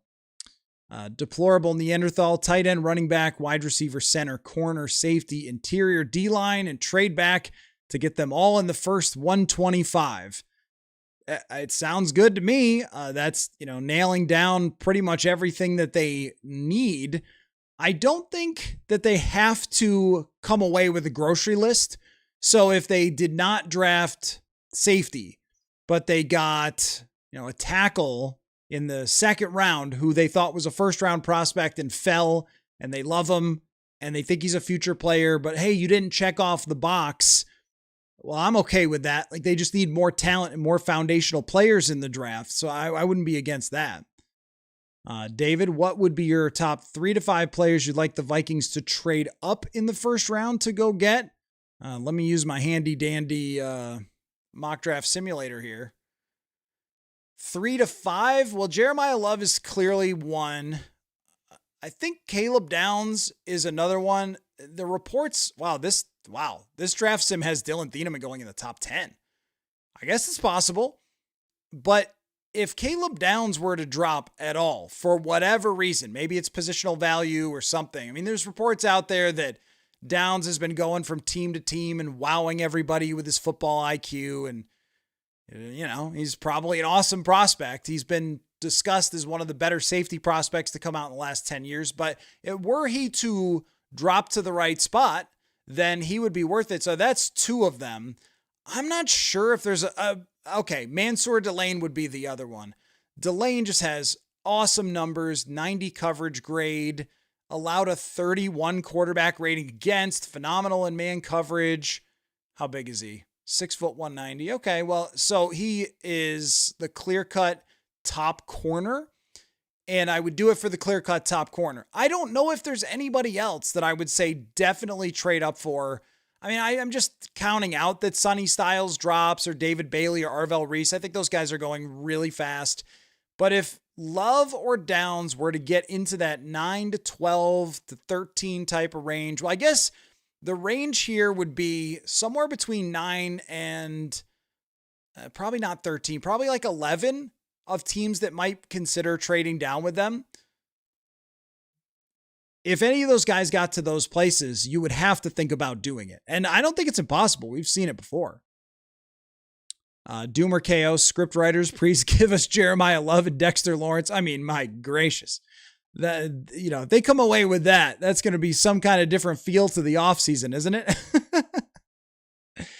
Josh says they don't need to drastically try to help Kyler Lawrence. Look at KOC's offense with a good quarterback. With that said, take Tyson if he's available. I am always more for extra weapons. Just thinking about, I'm sitting here rewatching the 1998 draft, and the Vikings, as in the early parts of the draft, are not even any whisper of part of the discussion from the draft analysts, because I don't think anybody saw coming that the Vikings were going to be interested in Moss. And I know that's the most extreme example, but there are plenty of examples throughout NFL history of a team having something filled as a position and going for it anyway, doubling down. And, after 98 comes 99, which is the greatest show on turf. And the St. Louis Rams are stacked with multiple wide receivers. Feels like that's always kind of the case, that most great offenses, I would not say that was really true for Seattle last year with multiple great wide receivers, but they did have a lot of different weapons who could make plays, and 2 running backs that were really good. an elite wide receiver number one, the Rams going out and getting Devontae Adams. Like, give me one more. Always give me one more weapon for the quarterback. And the other thing is, too, that remember in 2024, Jordan Addison hurt his ankle and Jalen Naylor stepped in and played really well. I mean, who's stepping in right now if somebody turns an ankle? I don't know. I mean, you're really talking about Ty Felton, you better be ready, or whatever other undrafted free agents or late round picks or veteran wide receiver who's kind of kicking around. That doesn't sound ideal to me versus getting a fairly highly drafted wide receiver who might be ready right away. Jeremy says you want Sadiq, put him in the slot for year one. I mean, rotate him into the slot in line to some extent, which he did a little bit in college. When you're running the football, it's a big advantage to have that guy. And his run grades are not bad. I mean, oftentimes with these players, they get a reputation for all being like Mike Gesicki or something, who I think is like Eli Stowers. I'm just not really interested in Eli Stowers because he's kind of a beanstalk. And I don't think the guy can block at all. He's just a tall wide receiver, which could work, but I don't know. Sadiq is so strong that I think he can run block. If you had him as a slot and then move him in sometimes for running downs, I think he could do a lot for you. If you had Sadiq, Hawkinson, and Oliver on the field at the same time, there's a lot going on there. There's like the best blocking tight end and two guys who can play wide receiver-ish running routes. There's a lot there. Doomer KO, unless we could still get him after a trade down, I don't think we win a Super Bowl this year if we draft Thieneman, even though he looks extremely good, extremely safe prospect. It would feel on the safe side. I don't think that, Thieneman keeps you from winning a Super Bowl. I mean, safety is a position that can help right away. And, guys come in all the time as rookies. Eamon Wari did it last year. Starks played a lot of snaps. Xavier Watts, a third rounder for Atlanta, played a lot of snaps last year. It's a position that translates pretty quickly, or that in Lewis Ceen's case, pretty quickly it's not going to translate. But even someone like Cam Bynum went from corner to safety and was good as soon as he got in the game. If Thieneman could come in and lock down a position that they need. He's a playmaker. He can come downhill and tackle pretty well. He does remind me a little bit of what Bynum became, but he also runs a lot faster, like an undersized safety, but he can run a lot faster. I do wonder about that for stopping the run in the NFL. It's a lot different in college than it is the NFL, but you see him, you'll have guards coming out to block him and he's very bendy and very quick. Like he knows how to get around blocks and stuff like that. I think he would be a good player with potential more upside, but it does feel like, that's the pick everyone expects. That is the safe pick. And it's the pick for the position that doesn't really shift a defense most of the time. If your defense is already good, which the Vikings is, then maybe he can have more of an impact. I'm not against them doing that. I just am a little bit wary of drafting positions that are easily replaceable in free agency a lot of times.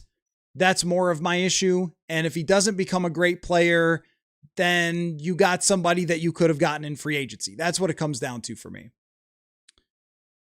John, I should talk about this. Moss could have easily been the best wide receiver to ever play. Effort lacking at times, but natural talent can't be denied. Hard work beats talent every time, though. John, I hate to inform you of this, but most people consider Randy Moss to be a top 3 or 4 wide receiver of all time. So, and I think that you're mistaking some bad moments from Randy Moss for hard work, because that stuff doesn't just happen, dude.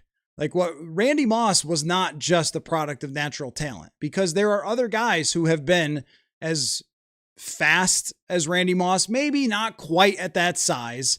But my understanding from talking to people who played with Randy Moss, covered Randy Moss over the years, is that, well, one, I think that people only came to understand later how intelligent Randy Moss is, but he also loves football and understands football at an incredibly deep level. And I think it was somebody who covered them back in the day talked about how he used to be at his locker every day with flashcards locking into the game plan and stuff like that. I don't think that Randy Moss, when you look at this route running detail, not just the go routes, but the other more complex routes, the route locations, the chemistry with the quarterback, with the timing and all that stuff, that just you don't just roll the ball out. I mean, he was talked about by his teammates as an incredible competitor in practice as well. So saying he didn't work hard because there were bad moments with him, and there were, and he was a player that I think when things hit the fan was not the person you'd really want around, was adversarial, had a chip on his shoulder all the time. And when it got bad, it got really bad, really fast. And that is what happened in 2004. But let's not mistake, when you talk about hard work, let's not mistake, this is the best. It's like Jerry Rice, and right underneath him is Randy Moss. So yeah, I mean, and also you think he would have got along with Belichick if he didn't work hard? And he had one of his best seasons of all time with Bill Belichick. So a lot of the pre-draft stuff about him was dead ass wrong.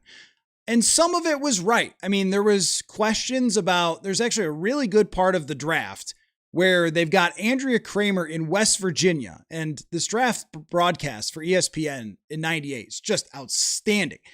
So they've got her in West Virginia, and she's there talking to everybody. She's talked to NFL scouts. She's talked to Chad Pennington. She's talked to his coach. She's talked to Randy and everything. And she's talking about this report about the psychological analysis of Randy Moss, and talking about how, hey, he might be, because he does have an adversarial personality, like he might struggle with coaches getting in his face. And we have to consider that he really landed in Minnesota with the best possible coach for him, Denny Green, someone who could connect with him. And then he just blew away everybody in the first year that, who was going to yell at Randy Moss after that. But there's even questions about, well, is Randy Moss really going to be able to get off the line of scrimmage in the NFL? Now, those are funny because he just ran right by everyone immediately. But, Chad Pennington was talking about in that conversation with Andrea Kramer, he was like, and this really actually hit home with me. He said a lot of the analysis of Randy Moss that I see, and this is Chad Pennington talking, is really based on perception. Like, they don't know this person. It's just that they have a certain perception of Randy based on things that happened in the past that they've decided is the truth. And it's not always the truth with just perception. And I feel like that's what we do here on the show, is we try to pick apart what's the narrative, what's the perception that people have, and how can we see if it's right or wrong? How can we pick it apart and say, well, Kyler Murray, well, he's just a backyard quarterback.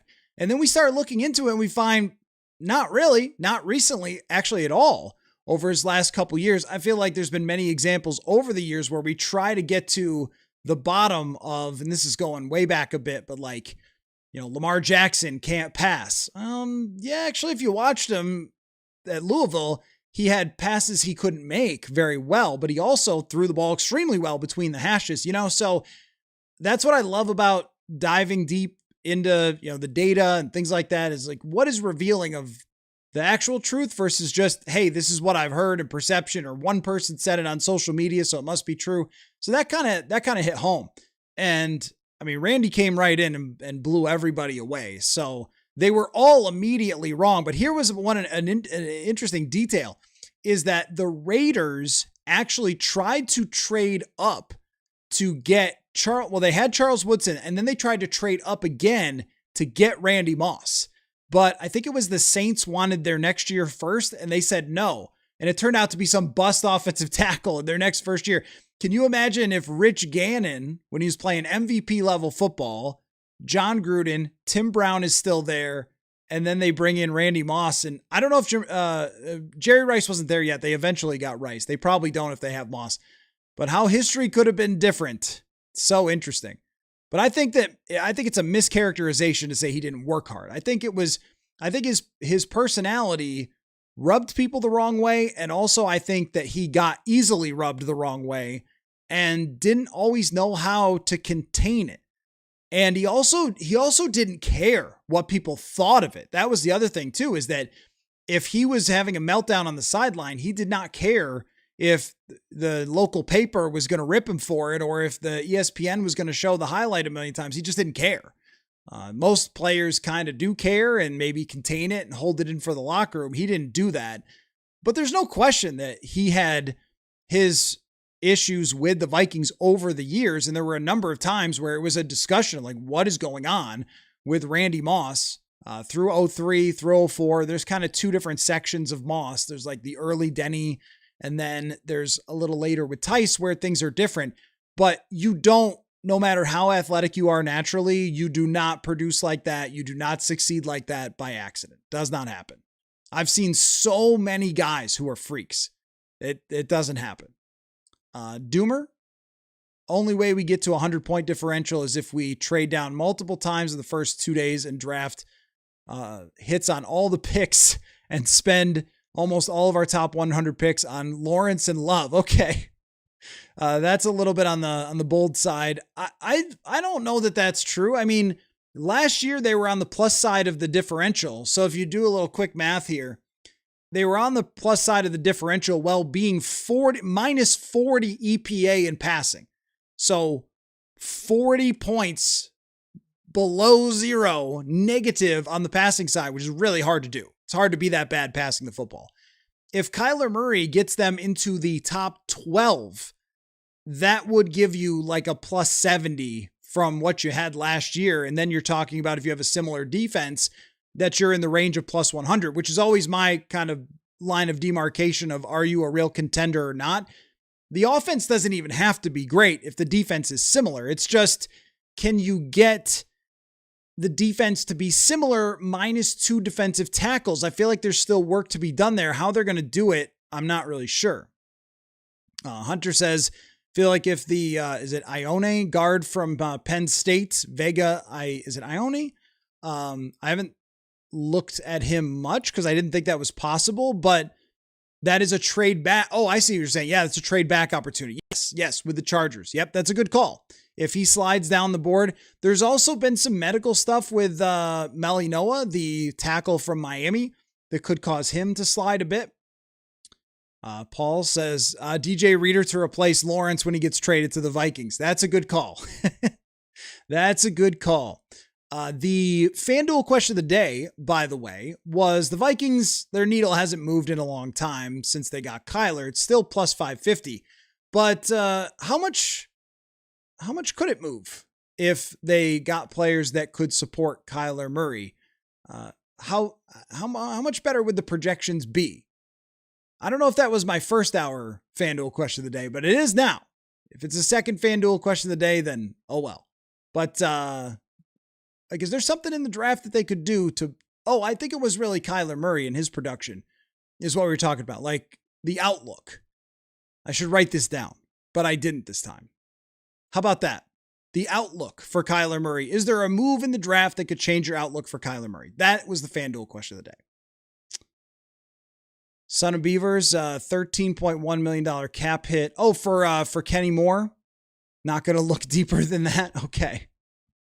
Well, there might be something you could do with that.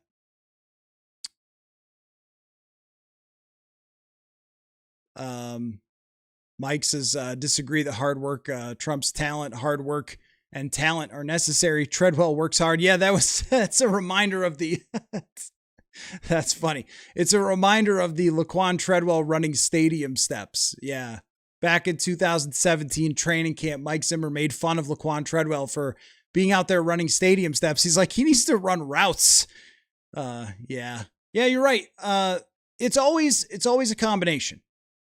With someone like Randy Moss, yeah, his physical talent, if he just had physical talent and had very little work ethic and was not intelligent, and this is what we know now, watch Randy Moss on TV, listen to him talk.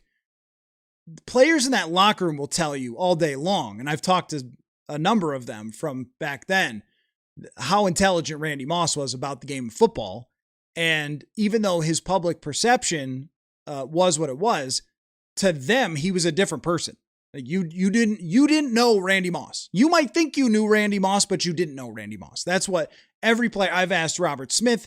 I asked one of the coaches on the staff. I've asked Mo Williams. I've asked John Randall. I've talked to a lot of people about this whenever I can. I always ask.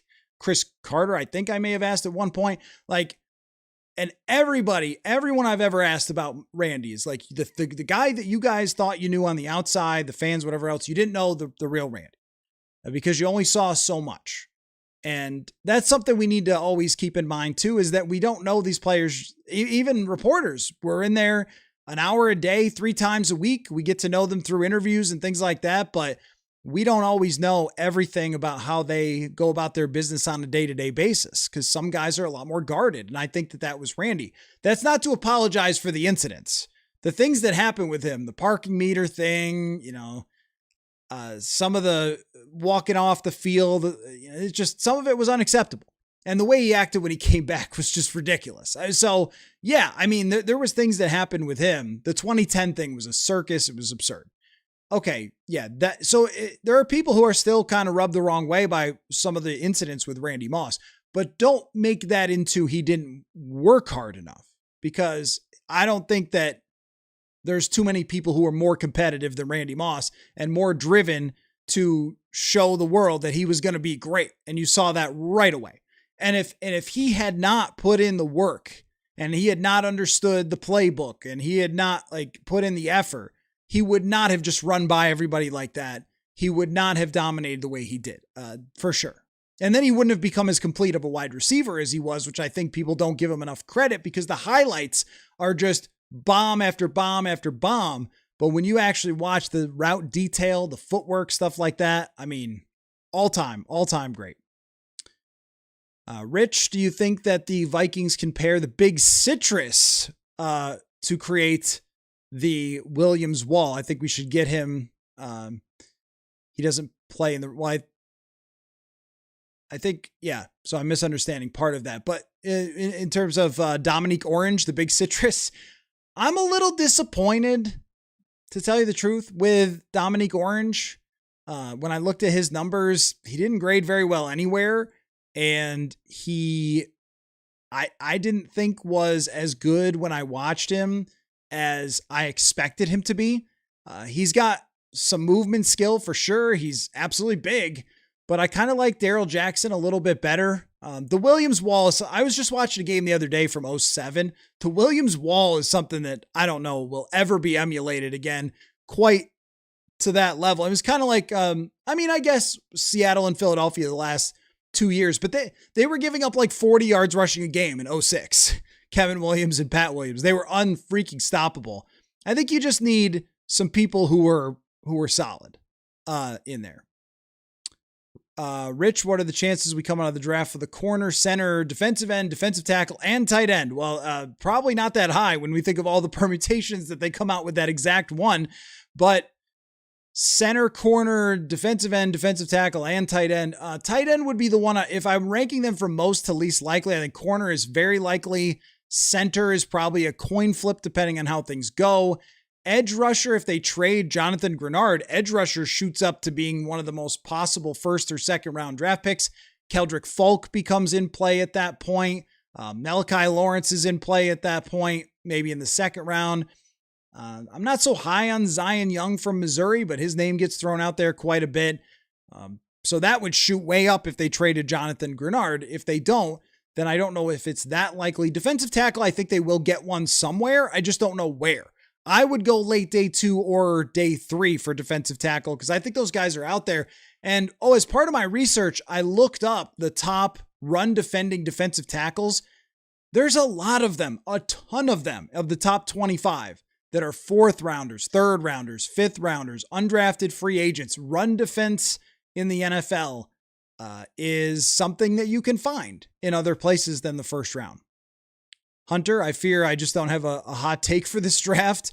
There's not a ton that they could do that would really upset me. I think that that's completely fair. I really do think that's completely fair because there's so many, when we talk about the permutations, there's so many of the permutations that just make sense. We were just throwing out there, well, corner, center, DT, D, and even if you just took every one of the things that he said right there, yeah, that'd be a good draft, right? If they got, I forget, let me scroll back up and get the entire list. If it was a corner, let's say it's Jermod McCoy, okay, second round, maybe they reach on a center, but they really love him. A defensive end in the third round, defensive tackle in the fourth round, project tight end, like that's a good draft. That would make sense. Coin Husker, I believe that this will be a very good draft for the Vikings. I mean, you just really don't know when it's draft day how it's going to turn out. I was just watching this 98 draft, since it's fresh in my mind. There are two guys drafted in the top 5 who become huge busts, and both of them were due to knee injuries. Like, you just don't know. This same could be said for like a Lewis Cine, where who knows? I mean, I don't know that it was ever going to work out, but who knows if it works out better if he doesn't break his leg in half in the first season, right? So anything can happen with these guys, and sometimes it's a 5th round random pick named Stephon Diggs that you didn't think you'd ever think about again. He becomes great. I don't know. That's why the draft is so interesting, is it's so hard to pin down, but I think opportunity is there and the actual draft capital is there to have a good draft, which they haven't in a while. Richard said, Judd threw out there the wild card possibility of a tackle in the first 2 rounds. I can be, most talked about are his guards, which is, you could be down. Okay. I see what you're saying. You could be down with that. Well, I've mentioned this. Yeah. I've mentioned this as well, because we don't know what's going to happen with Brian O'Neill. And I think that with Christian Darrisaw, there is enough there. And when Kevin O'Connell was asked about it at the owners' meetings, he did not say, oh, Darrisaw is fine. What are you even asking? He didn't really say that. It was kind of a windy little answer, but it was not, guys, he's totally fine. He's good. We're all set. We're good to go with the knee. Last year was a nightmare for this team with Christian Darrisaw. This is why I've said before, if Spencer Fano is on the board at 18, I would take him. But to your point about a lot of the guys being talked about as guards, right? I mean, Maui Noah is talked about that way, and there's a handful of other tackles that are kind of discussed in the first or second round. Is he a tackle? Is he a guard? Which could be fine for the Vikings. And part of the argument too, most people would say, oh, you're just drafting for like a couple years down the road. Not necessarily, because Fries might be done after this year, and no team has their entire offense stay healthy all the time. So if you were drafting Spencer Fano, who I've focused on a lot, there are other tackles though that are interesting, but if it just him makes the most sense for me as someone who could play guard right away if you needed him to, and then could be a long-term right tackle. But there are other tackles. I don't think it's ridiculous at all to think they could take a tackle. And if they do, I don't believe people will be very happy, because you want to play with your Christmas present. But I also think it might be the best move, because if you have to panic draft a tackle, a lot of times that doesn't work out right away. So if you end up losing O'Neill to free agency next year, or Darrisaw's knee is in trouble, and then who even knows what happens then, you're just kind of up a creek if you don't draft a tackle. So I think if they like one of them, it's not silly to believe that they could do it. Let's see. Curtis, can't go wrong adding starters to the O-line. Totally agree. Hunter says Moss was the extreme example, but one of the examples of how this team went from good to great. Right. And I don't know that there's Randy Moss in this draft. That's why it is the most extreme example, but it is an example of saying, how can we help our quarterback position even more? Because we don't have an elite quarterback. And at the time, I'm sure they thought it was going to be Brad Johnson. We don't have an elite quarterback. How could we make our offense even better? And Denny was good at that. Like, Denny was always adding offensive weapons, and they survived a lot of different scenarios to get to the playoffs year after year under Denny Green, because they had good offenses. And yeah, I know under Tice, the defenses fell apart, and that was the main reason they weren't that good. But this team has a good defense. So if you pump a little bit more into the offensive side, can you get that extra little edge to the next level of, instead of being the 15th best offense, maybe you're pushing it by drafting offensively and adding someone in free agency to the 10th best offense. It's a big gap in terms of your chances of success into the playoffs. I agree with you, Planet Yevon, that it did help Randy Moss to have Carter and Reed. Absolutely. Right away. Hitting the parking meter later was regrettable. That was certainly regrettable. The Williams wall was absurd. Yeah, it was ridiculous. There's really no way. Some of these things, the Vikings have some of the best like combos of players ever, like receivers, DTs, DNs. I mean, they have some of these. They're just so memorable, and the Williams wall is one of them. I was actually really watching for that. I don't know why. Like, my YouTube algorithm is just like, would you like to watch this old football game? And I say, yes, I would. But it was a terrible game I was watching. It was 06 Vikings and Packers at the end of 06. And they're debating, it was on NFL Network on a Thursday night, I think. They're debating whether Favre is going to come back to the Packers, which of course he did in 07. And Winfield is just lighting everything up. He makes a special teams tackle that was insane. You're like, what is Winfield doing out there in special teams? And the Williams wall allows them to run for nothing the entire game. Every handoff is just blown up instantly. There's nothing like it. I don't even know how you would do that. Now, I don't even know who could do that. Like even Jordan Davis and Jalen Carter were not that dominant. Not as dominant as those guys against the run.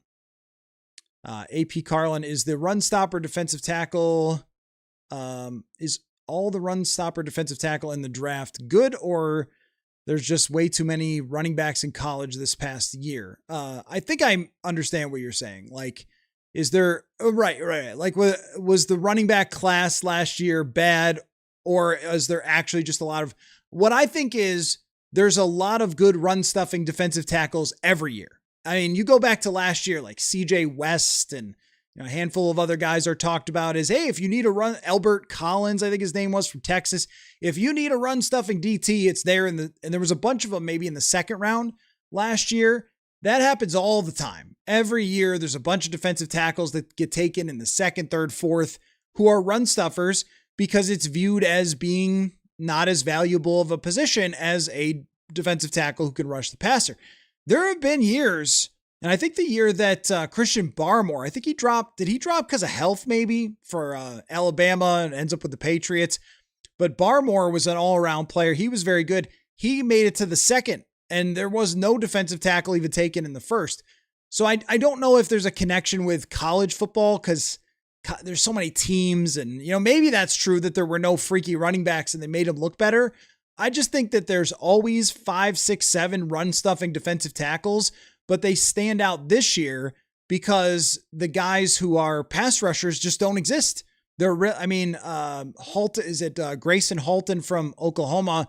He's got some pass rush juice, but there's just not many guys who you go, whoa, yeah, this guy had 57 pressures in college or whatever. That guy just didn't happen this year for whatever reason. Jay, if you were Rob Brzezinski, would you have a fear of trading back to have a similar result as Kwesi did in his first draft? No, I would not.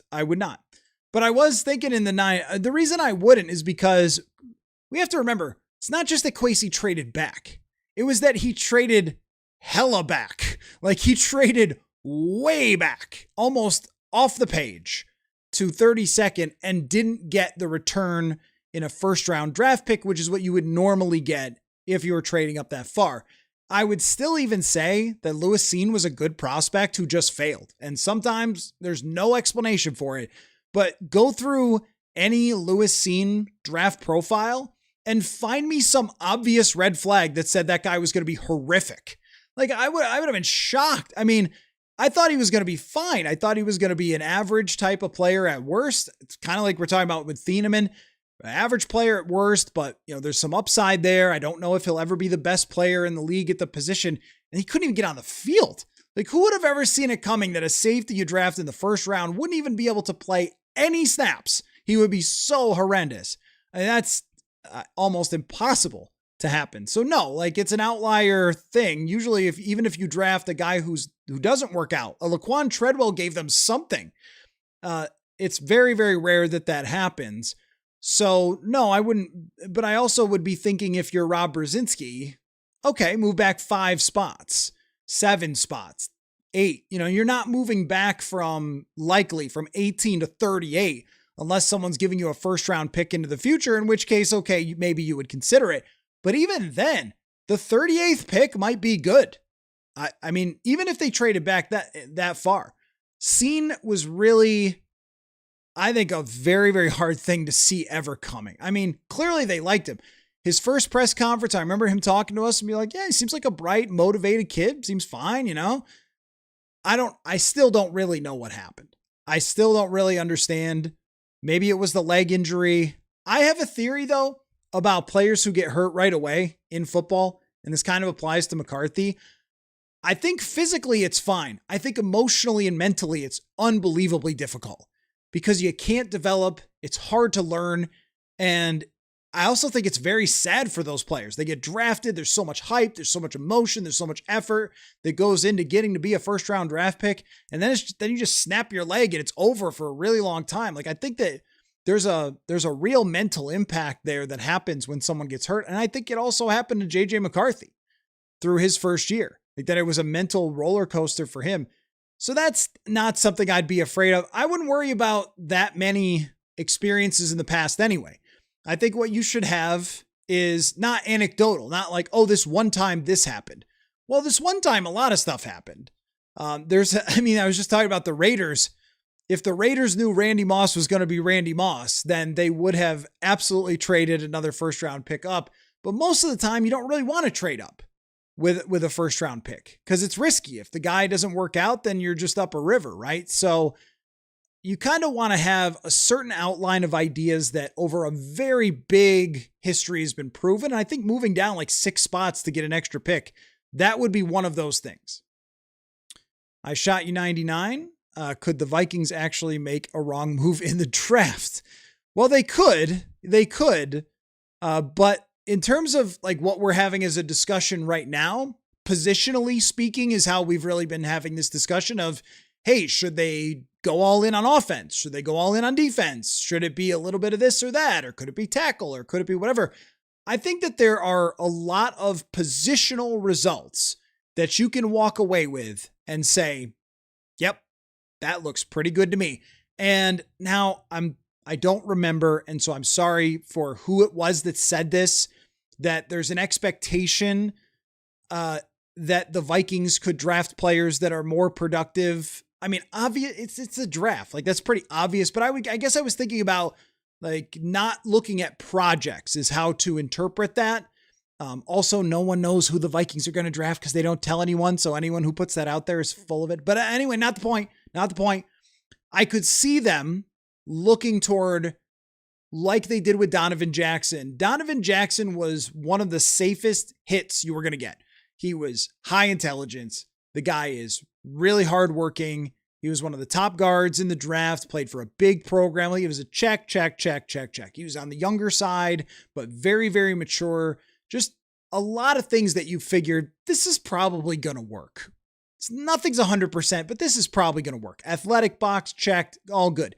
I think they're probably looking for something like that at a lot of different positions where you could say production there, makeup, character, what they think of the dude, hardworking, no health issue. Like, they're trying to check those boxes and not take any big risks, not say, oh, well, and this is like Jalen Kilgore from South Carolina. Like, hey, look at his athletic profile. Wow. But how did he actually play football? Well, some things you like and some things you don't, right? So I would kind of interpret it a little bit that way. But your question, can they make a wrong move? From a positional perspective, there are probably 50 different ways that they could combine the first 4 picks, which is what we're really judging them on. I mean, day 3 is a bunch of swings, but the first 4 picks, if I just put them, maybe I should do this, put them in the spinner. This is what we should do. We should put them in a spinner where it just comes to like, okay, tackle. And then we try to, draft sim it, running back. Then we try to draft sim it. I'm pretty sure that you can't come up with one that we would go, okay, that's awful. Other than, well, we're not going to have kicker in there. We're not going to have punter in there. But you're not going to have a first round center because there isn't one. But other than that, like any rational combination would probably make a lot of sense. So I think you're making a fair point. Rob, Fano would be a great option for center. And then center is a totally different thing. Like it's not Madden. You can't just like play center. Even though they sort of did that with Blake Brandel last year, he also snapped it over Wentz's head and is like 30. So, but for a fill-in guard, I think he could do it. And long-term tackle, I think he could do it. Doomer, who is the worst catcher of the football among the top 100 receivers the Vikings may pick. Well, Concepcion is probably the worst. Yeah, that concerns me. Like, watching him play concerns me. Concepcion drops the ball constantly, and he looks like sometimes he doesn't know how to catch it, which reminds me of Troy Williamson. Let's take a look at the wide receivers. Let's take a quick look at the wide receivers on the mock draft simulator. What do we got? Because you have guys like, okay, Carnell Tate is going to go very, very high. Mekhi Lemon, he has got great hands. His drop rate, 2.5%. Let's look at the other wide receivers. Let's look at ones that they could reasonably get. I mean, Tyson, if he drops because of like injury issues, that scares you a little, but he's got great hands too. 1.6% drop rate, just phenomenal. Omar Cooper, I'm a little bit leery of Omar Cooper. He has springs in his shoes. He's really tough, but he had let's take a look at it here. The average depth of target ranked 376th in college football. A lot of missed tackles, which is great, but not a lot of deep balls. Does that work for this offense? I guess if you're going to use them a specific type of way, but I've always thought that more complete wide receivers as opposed to run after catch guys for the wide receiver position. I've been a little leery of the yards after catch guy. So Concepcion doesn't catch the ball that well. I think Bell maybe struggled a little bit. Skylar Bell really does. Bryce Lance maybe a little bit. Elijah Surratt I like a lot for his. There's a lot of these wide receivers I like a lot. Elijah Surratt was like a back shoulder guy, and they went to him a lot in the red zone. 15 touchdowns, 3 drops. I really did like his depth of target wasn't that high either. I felt like they went to him in a lot of big moments. Man coverage, he dominated. Hurst is one. Dazon Stribling is kind of a project. So I don't know. They've had CJ Daniels in, I think. He was a contested catch monster in college. I'm not sure how exactly that translates. Gosh, there's so many of these guys. So many good wide receivers. And Brennan Thompson's crazy fast. I think it's a really good receiver draft. That for depth. That might be. I mean, there's a lot of receivers. It might be the deepest in the entire draft, I think. Coltrane, tell me you don't want a quarterback competition without telling me you don't want a quarterback competition. There is no quarterback competition. Kyler Murray is the starting quarterback of the Minnesota Vikings. I do not care what Kevin O'Connell says in any press conference. Kyler Murray is the quarterback of the Minnesota Vikings. And I don't care what they do in minicamp or OTAs. When they get to training camp day one, unless something really changes, Kyler Murray will take the first team rep, and he will take all of the first team reps the entire training camp because he is the starting quarterback. Period. We can have fun with it. We can like do a rep count of JJ McCarthy with the first team and come up with 0 every day. Maybe I'll make like a little graphic. JJ McCarthy first team reps 0 again. Like it's just the reality. Like you don't go and get a quarterback of this caliber of talent, this background in the NFL, Heisman Trophy winner in college, best player ever in Texas, and then be like, and a guy who was not coming to your team unless he was the starter, and then be like, okay, you got to beat out somebody who ranked 42nd out of 45 quarterbacks in QB rating. I'm going to have to be convinced that I'm wrong about that, but I don't think that that's wrong, which is fine because that's why you got him, is to be a top 15 quarterback and be competitive. And whatever happens with JJ McCarthy, we'll see. He'll probably play at some point. Like Kyler gets banged up at times. And if he gets hurt, then JJ McCarthy better be ready. And you never know. Like he played 5 games last year and got hurt. I know his team didn't bring him back because he tanked, but he did get hurt. They would have had to bring in their backup anyway. And Brissett was ready. So there will be a chance there, but I mean, I'm not going to play along with the charade here. Not if I don't think that I should. So yeah. Richard, considering how down I am on the quarterback rushing prospects, I believe I'd prefer offensive tackle with a good ceiling. I'm not sure I am quite connect. Oh, you mean edge rushing? Yeah. I get you. Or pass rushers. I get you. I was like running quarterbacks. No, I get you. The pass rushers. I would also agree with that, because when we look at the pass rushers that are expected to be there isn't anybody who really blows you away. And I also think that one of the most dangerous areas to draft a pass rusher is that late first, because it's so valuable. It is the second most highest paid in the NFL. Like, the highest paid is quarterback, and the second is edge rusher, and wide receiver is hovering. If you are a team that needs even sort of a pass rusher, you're taking a pass rusher if they're there and you believe in them. That means if somebody gets to 18, then there's probably a reason for that. Now, you get to the second round, there's projects. There's a guy like Malachi Lawrence who's played at UCF and he's only had 1 year of production. So there's enough reason to go, all right, well, yeah, he's not somebody you're going to invest a first round draft pick in. And you're mentioning DT as well. Yeah, DT. And there's just nothing in terms of rushing the passer for DT. I would vastly prefer a tackle to that. It does depend a little bit on how they feel about Brian O'Neill's future. If he signs a 3-year contract extension, then you're not drafting a tackle. But if he doesn't, or they have no conversations with him, or it's been shut down, I also get to the straight up math of it, where it's going to be a lot to invest on 2 tackles and potentially 2 wide receivers. Even if Addison plays on his 5th-year option, it's a lot to invest. Davis wants a tackle. Jermod McCoy, trade back, defensive tackle, safety in that order. All at once? No, I get what you're saying. Offensive tackle just makes a lot of sense. I really think that it does, if you're not thinking about right here, right now. But then you sort of have to trust that guys will get hurt and you'll need that player. Jermod McCoy, I like a ton.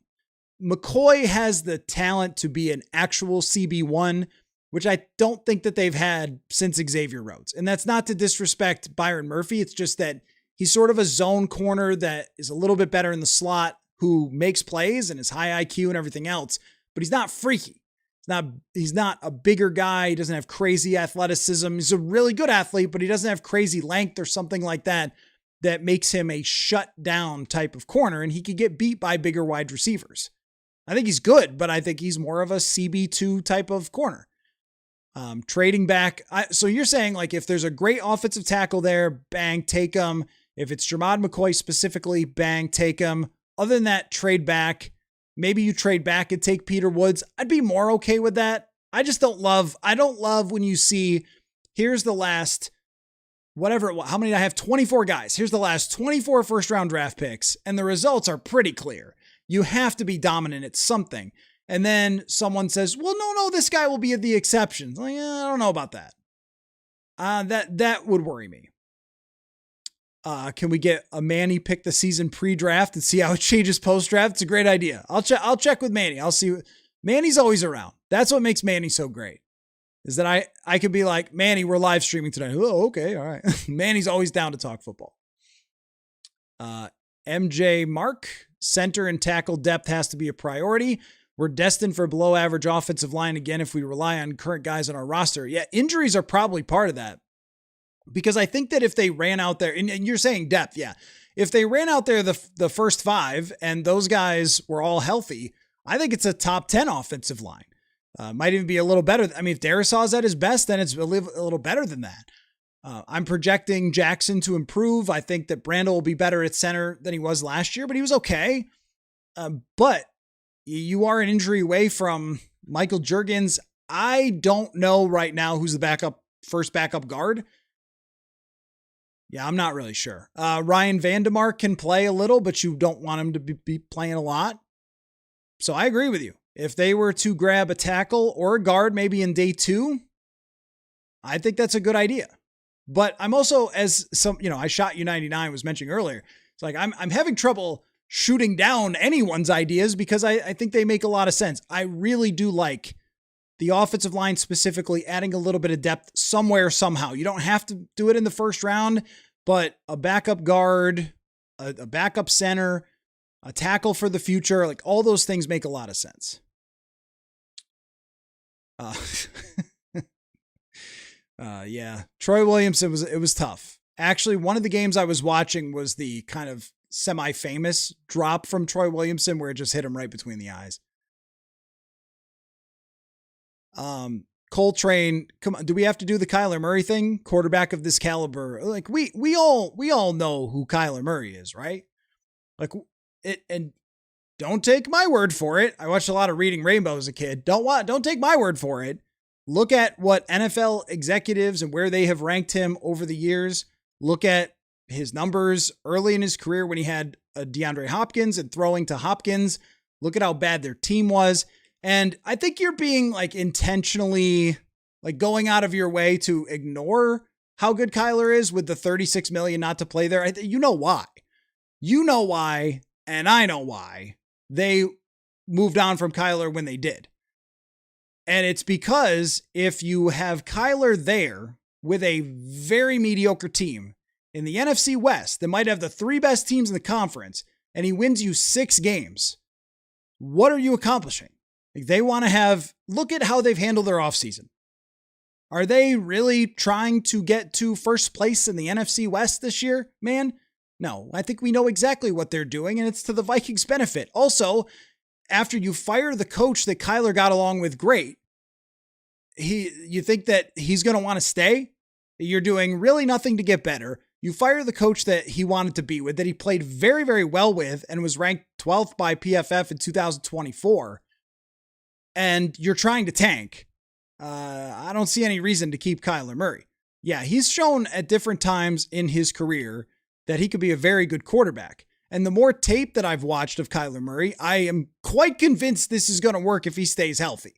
Because he's making all the KOC throws. He's going to be frustrating at times. And there's going to be 3 or 4 games next year where it's just awful. And you're like, what the heck was that? Because that's the nature of someone who has to scramble and make plays a lot and not be like Matthew Stafford or something where you're standing in the pocket like Tom Brady or Peyton Manning. Those things travel a little bit better in terms of consistency than scrambling. That's why Mahomes is so freaking insane, because Mahomes could do the scrambling thing and be consistent through most of his career. But Kyler is also not 6 foot, whatever Mahomes is, 6'3" or something. So I think that's probably been the advantage. He's like Kyler, except for he's 6'3". Same with Josh Allen. So maybe there's a difference there. But in terms of his accuracy, it's very, very good. His execution of quick game is outstanding. And I think you saw from JJ McCarthy last year that that's nothing to sneeze at. His mobility is still phenomenal. His playmaking, 2024, he runs for 500 yards. It's kind of a big deal to have 500 extra rushing yards on your team, especially if they can't be an elite running team. So yeah, there's a lot. Oh, and Justin Jefferson plays here. And Marvin Harrison is awful. He might get better someday, but he's been atrocious in his first 2 years. So there's a lot going for, which, was my calculation 2 months ago when I brought it up, and I'm still sticking with it. Like, I think he's by far the best option. And he is, at this moment, a vastly underrated quarterback, but just in general throughout his career, because he plays for the Arizona Cardinals and their owner got an F. I think it was an F-. Strizzly says, you wanted Darnold and I laughed at you, but turned out you were right. Hurts me just as much to see JJ turn out a bust, but I guess it's really over. It doesn't have to be over for JJ McCarthy. I've said this before about, his career. He is very young and there is a lot out in front. I mean, when you look at quarterbacks who have gone through a journey, that's why O'Connell calls it a quarterback journey, because it is. I mean, you have all sorts of quarterbacks who have failed in one spot or it hasn't worked out right away, and you never know where it's going to go. The number of quarterbacks that I can go back through in history that people thought nothing of or were done as top draft picks or whatever, and then they show up somewhere else. Vikings history is riddled with them.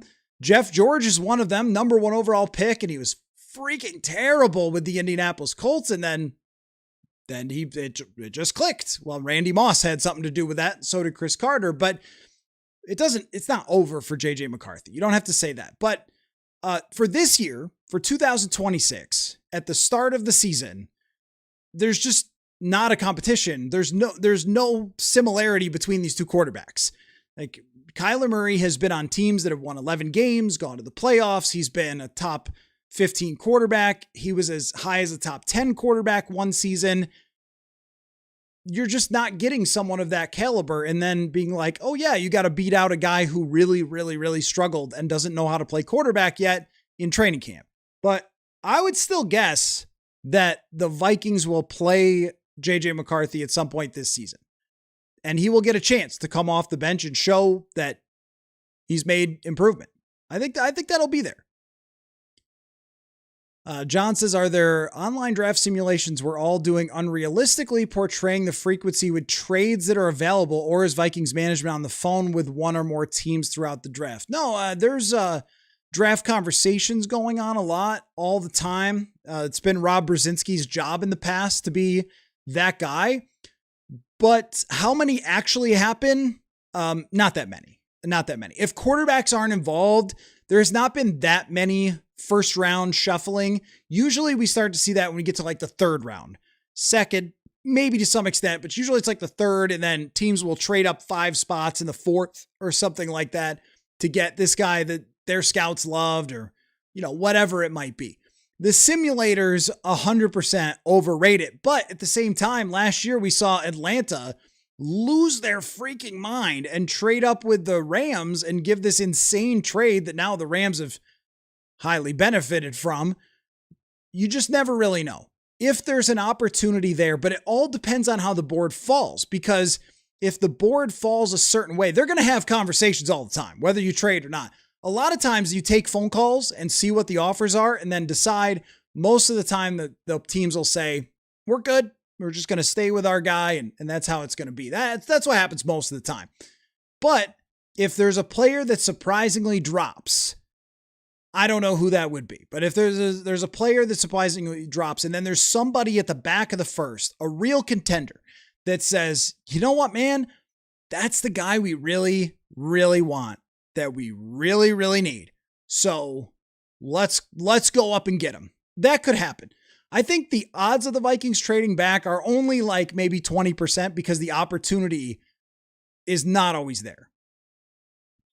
Jack said, would it be cool to draft a 340-pound nose tackle for early downs like Corleone? Capehart, I'm not familiar with Capehart or Gary Smith. I was thinking like Daryl Jackson. Yes, but I don't know that that's what they've done. Like, they really haven't. And you're right, Jack, that they have not had the stereotypical 340-pound defensive tackle. They have gone much more with like guys who are 310 pounds and very strong. I think they want quickness. I actually think that they value quickness at defensive tackle more, and strength more than they do just like girth. So you'd have to have a combination of both. That's why I think they might draft Peter Woods, because he's got strength and he has quickness and he would be a good fit. That's why I call him a safe pick, because I think he'd be a good fit. It's just that historically with the grading data, it has not spoken too highly of guys who, as far as their ceiling goes, who haven't dominated at something in college. So there's a little bit of back and forth, because I could see it in his skill set. I see the strength, I see the quickness, but I also go, would you be drafting Harrison Phillips basically with the 18th overall pick if you took Peter Woods? And that might be the case. Harrison Phillips is a good player, but that might be the case. Coltrane, I did not say give up on JJ McCarthy. I said that JJ McCarthy is not QB1 and there's not a competition. Those are two different things. So I said, when it comes to McCarthy, development, time behind the scenes, working behind Kyler Murray, and there's probably an opportunity he gets to play at some point. Murray has been injured in the past. Even his best year, he played 14 games. That was in 2021, and Colt McCoy had to play a couple games. He's competing with Carson Wentz to be the guy that they call upon if Murray gets hurt, and he's got to prove that. If he doesn't prove that, then yeah, it's over if he doesn't prove that. But it's a long career for quarterbacks if you keep with it, and sometimes it ends up playing out like life's funny, right? How about Tom Brady's first Super Bowl? Life's funny, right? We only find out who Tom Brady is because Drew Bledsoe gets hurt. It could happen. You could need JJ McCarthy. So I did not say his career is over. I said there's no competition. Kyler Murray is a proven NFL starting quarterback who has had multiple very good NFL seasons and has consistently been ranked by the NFL in the top 15 quarterbacks and has been ranked by PFF in the top 15, top 12 quarterbacks, has been ESPN's QBR has ranked him high at the end of 3 different seasons as recently as 2024. And I've watched all of his games from 2025. And if he just plays like that, the Vikings are going to be very good. And Justin Jefferson also, I think, and I wouldn't be surprised if Jefferson had input, knowing, I asked Kwesi a few years ago, I was like, do you bring in Jefferson to these discussions? And he was like, oh yeah, that's our franchise guy. So if Jefferson is in on these discussions and they go with Kyler Murray and their chemistry is good, which it really was with him and DeAndre Hopkins, I mean, there's no discussion about who's QB1 to start training camp, but that's what I said. I didn't say JJ McCarthy's career is over. I said there's no competition. It's not a real flip every other rep, like a real quarterback competition, which we haven't had in Minnesota in I don't know how long. The last time I covered one was 2015. I don't think there's ever been one since I've been here. Backups there have, but not for QB1. So I covered one in 2015 with the Bills and EJ Manuel, Tyrod Taylor, and Matt Castle. And they already knew who they wanted to be their starting quarterback. And it kind of came down to some people thought maybe Castle would be the safer play than Tyrod. Tyrod outplayed him. But that was like, you're taking this rep, you're taking that rep.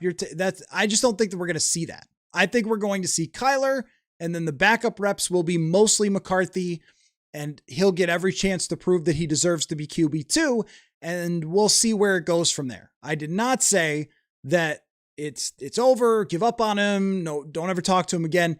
I didn't say that. Just to be clear. Richard, if Lemon was there at 18, I would be okay with that juice. Very funny. Need more vitamin C. Okay, now you guys are losing it.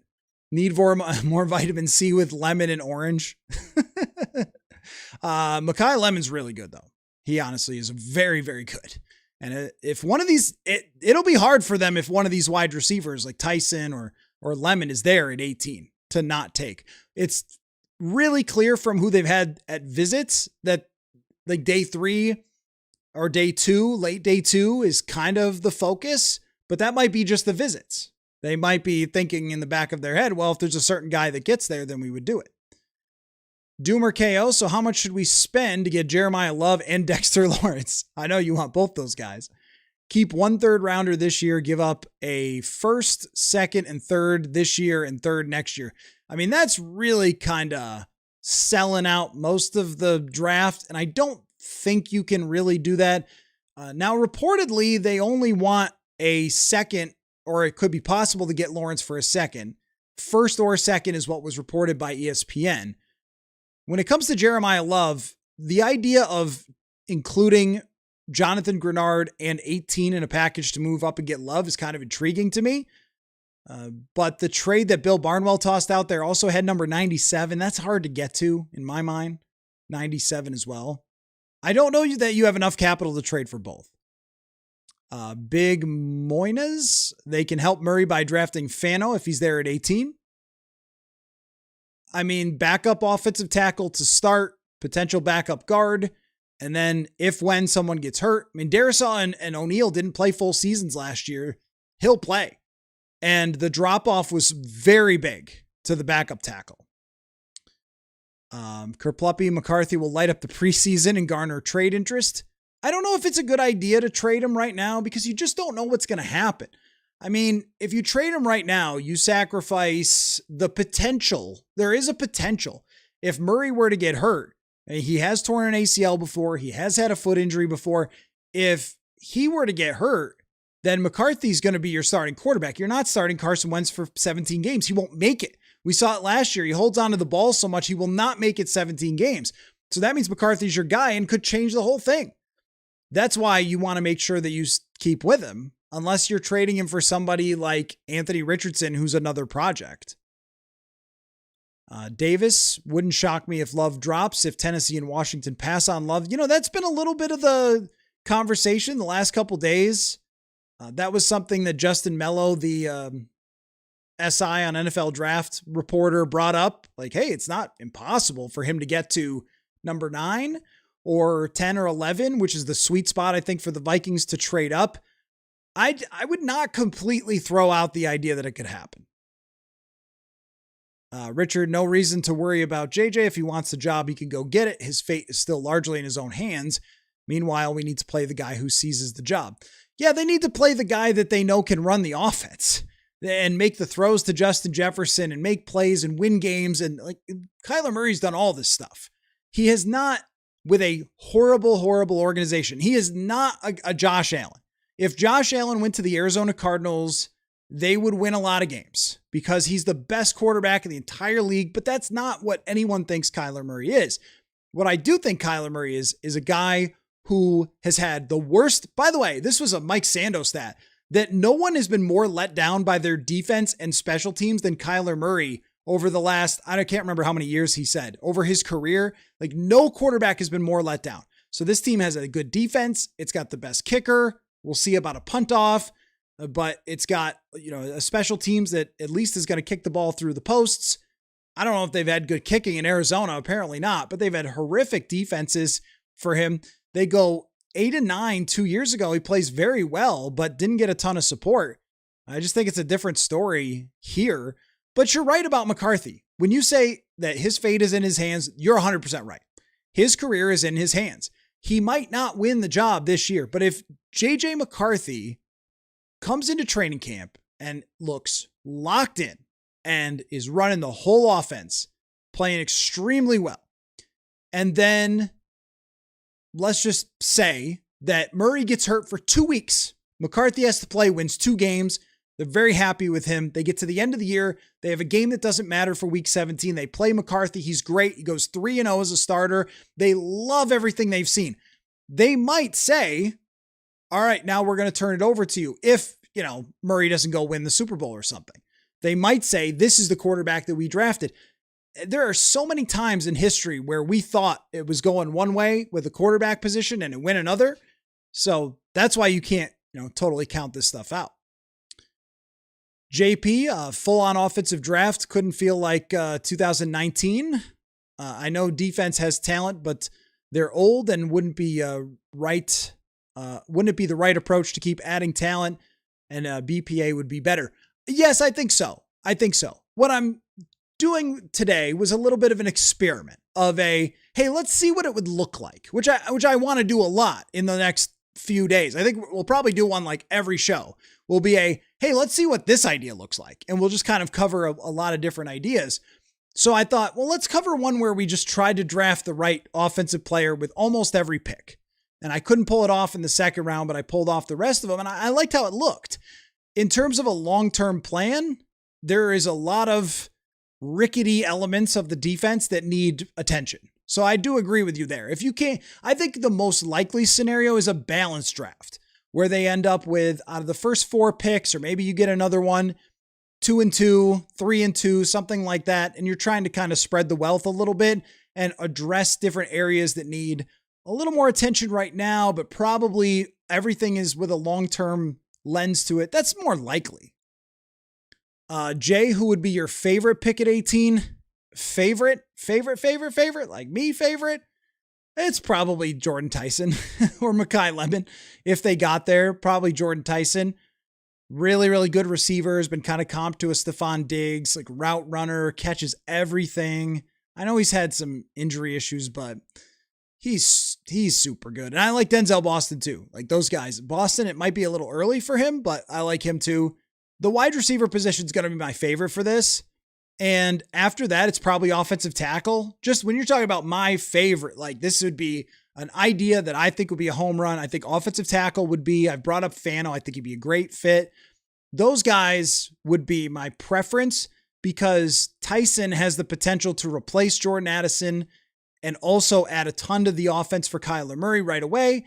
And an offensive tackle, you get immediate depth and a long-term answer. Premium positions that are hard to get in free agency, if not impossible. And there's no edge rusher that I would take there. So those are probably my ideas that I would like the most from an analytical kind of team building perspective. But, like if they go Thieneman, if they go Woods, I'm going to not really love the idea of that pick. But, somebody like Thieneman, probably can't go wrong with taking someone like that. But you asked for my favorite. Caleb, do you know how long Flores' contract is? I do not. I do not have the answer to that question. I don't know how long defensive coordinator contracts usually are. This is really the first time it's ever come up. I mean, normally they just sign contracts until they get fired, but this is the first time it was like a thing. Caleb, it's a complete best player available draft. No disagreement. I mean, I think they can do it that way. DK free. Love is not getting outside the top 10. How do people see him falling into the teens? Well, the main idea is that when you start to do your draft, your draft simming, that if two teams don't take him, Tennessee and Washington, it's a little hard to find a team that's going to in the top 10. Not that they won't, but it's a little bit hard to project. Like, well, does this team are they really looking at a running back? You know, that kind of thing. Like Kansas City. Would Kansas City just do it anyway and pair him with Kenneth Walker, who they just paid a ton of money? Probably not, right? Rye guy, I think we have to think how to help McCarthy and Murray since they'll both be playing. Oh, I agree. I don't think that they should just stick McCarthy in a corner. I think development should still be the thing. Maybe we should mock. I did my mock to start the show. I think we'll save it for let's do another one Wednesday. Davis would rather have the Vikings trade up for one of the better tackles before doing it for a running back. It's really only one guy who's a special situation, but even then it's a little bit tough to justify with all their needs. So I don't disagree with you there. Tackle is just such a huge NFL position. It's so enormous that I think we can overlook it sometimes, but then when you don't have one, it's actually been a while since the Vikings haven't had one. Because O'Neal's been so good, because Darrisaw's been so good, but you kind of got a reminder last year. Oh yeah, it was like that all the time for a while. Rye guy, feel we need to trade down. Richard, I'm nervous speculating on defensive picks. Flo is reluctant to play rookies, and I don't have. I think that's really. If we look into his past now, go look at the 2020 Dolphins. They played a bunch of young players. I think it's really been, they had to do it out of necessity because they missed on so many draft picks and then traded away so many draft picks. So I don't think that he won't play young players. I went through this for a mailbag question the other day. There was a bunch of first and second year guys that he played in Miami. So I don't think it's necessarily that. Trenches are always good. Yeah, trenches are always good. It's just, I'm not sure this draft quite has it at the DT position. So, well, really fun conversation, guys. Really enjoyed that. And I like this idea. I like the idea of kind of going through, like, let's not go crazy with all the ideas at once, but how about, every time we do a live show, we'll kind of come with a different angle at it. Like, what if they did this? Maybe the next one will be offensive tackle, since that seems to be gaining some steam. Will Raggets is going to come on the show, do a little talk me into. Supposed to connect with Marcus Whitman, that franchise guy, later in this week. Grant Bills from Green Bay. We're going to see what they're doing. So putting together the guest list for this week as well as the live shows. And now that we got a Manny bat signal, I'll have to check in with Emmanuel and see how he's doing. So thanks everybody for tuning in. Really appreciate it. And we will see what happens. If there is a Jonathan Grenard trade, then emergency podcast. Like, they could still happen in April. So stay tuned. And if you're not subscribed, we got over the 15,000 mark. I was very proud of that and very thankful for that. But 16,000 is better than 15,000. So if you want, then feel free to hit that button and check out my defensive tackle article. Read the whole thing at purpleinsider.football. All right. Thanks, everybody. Catch you later. Oh, also that 98 watching the draft back. That's going to be there too. Purpleinsider.football. Okay. We'll see you later. Football.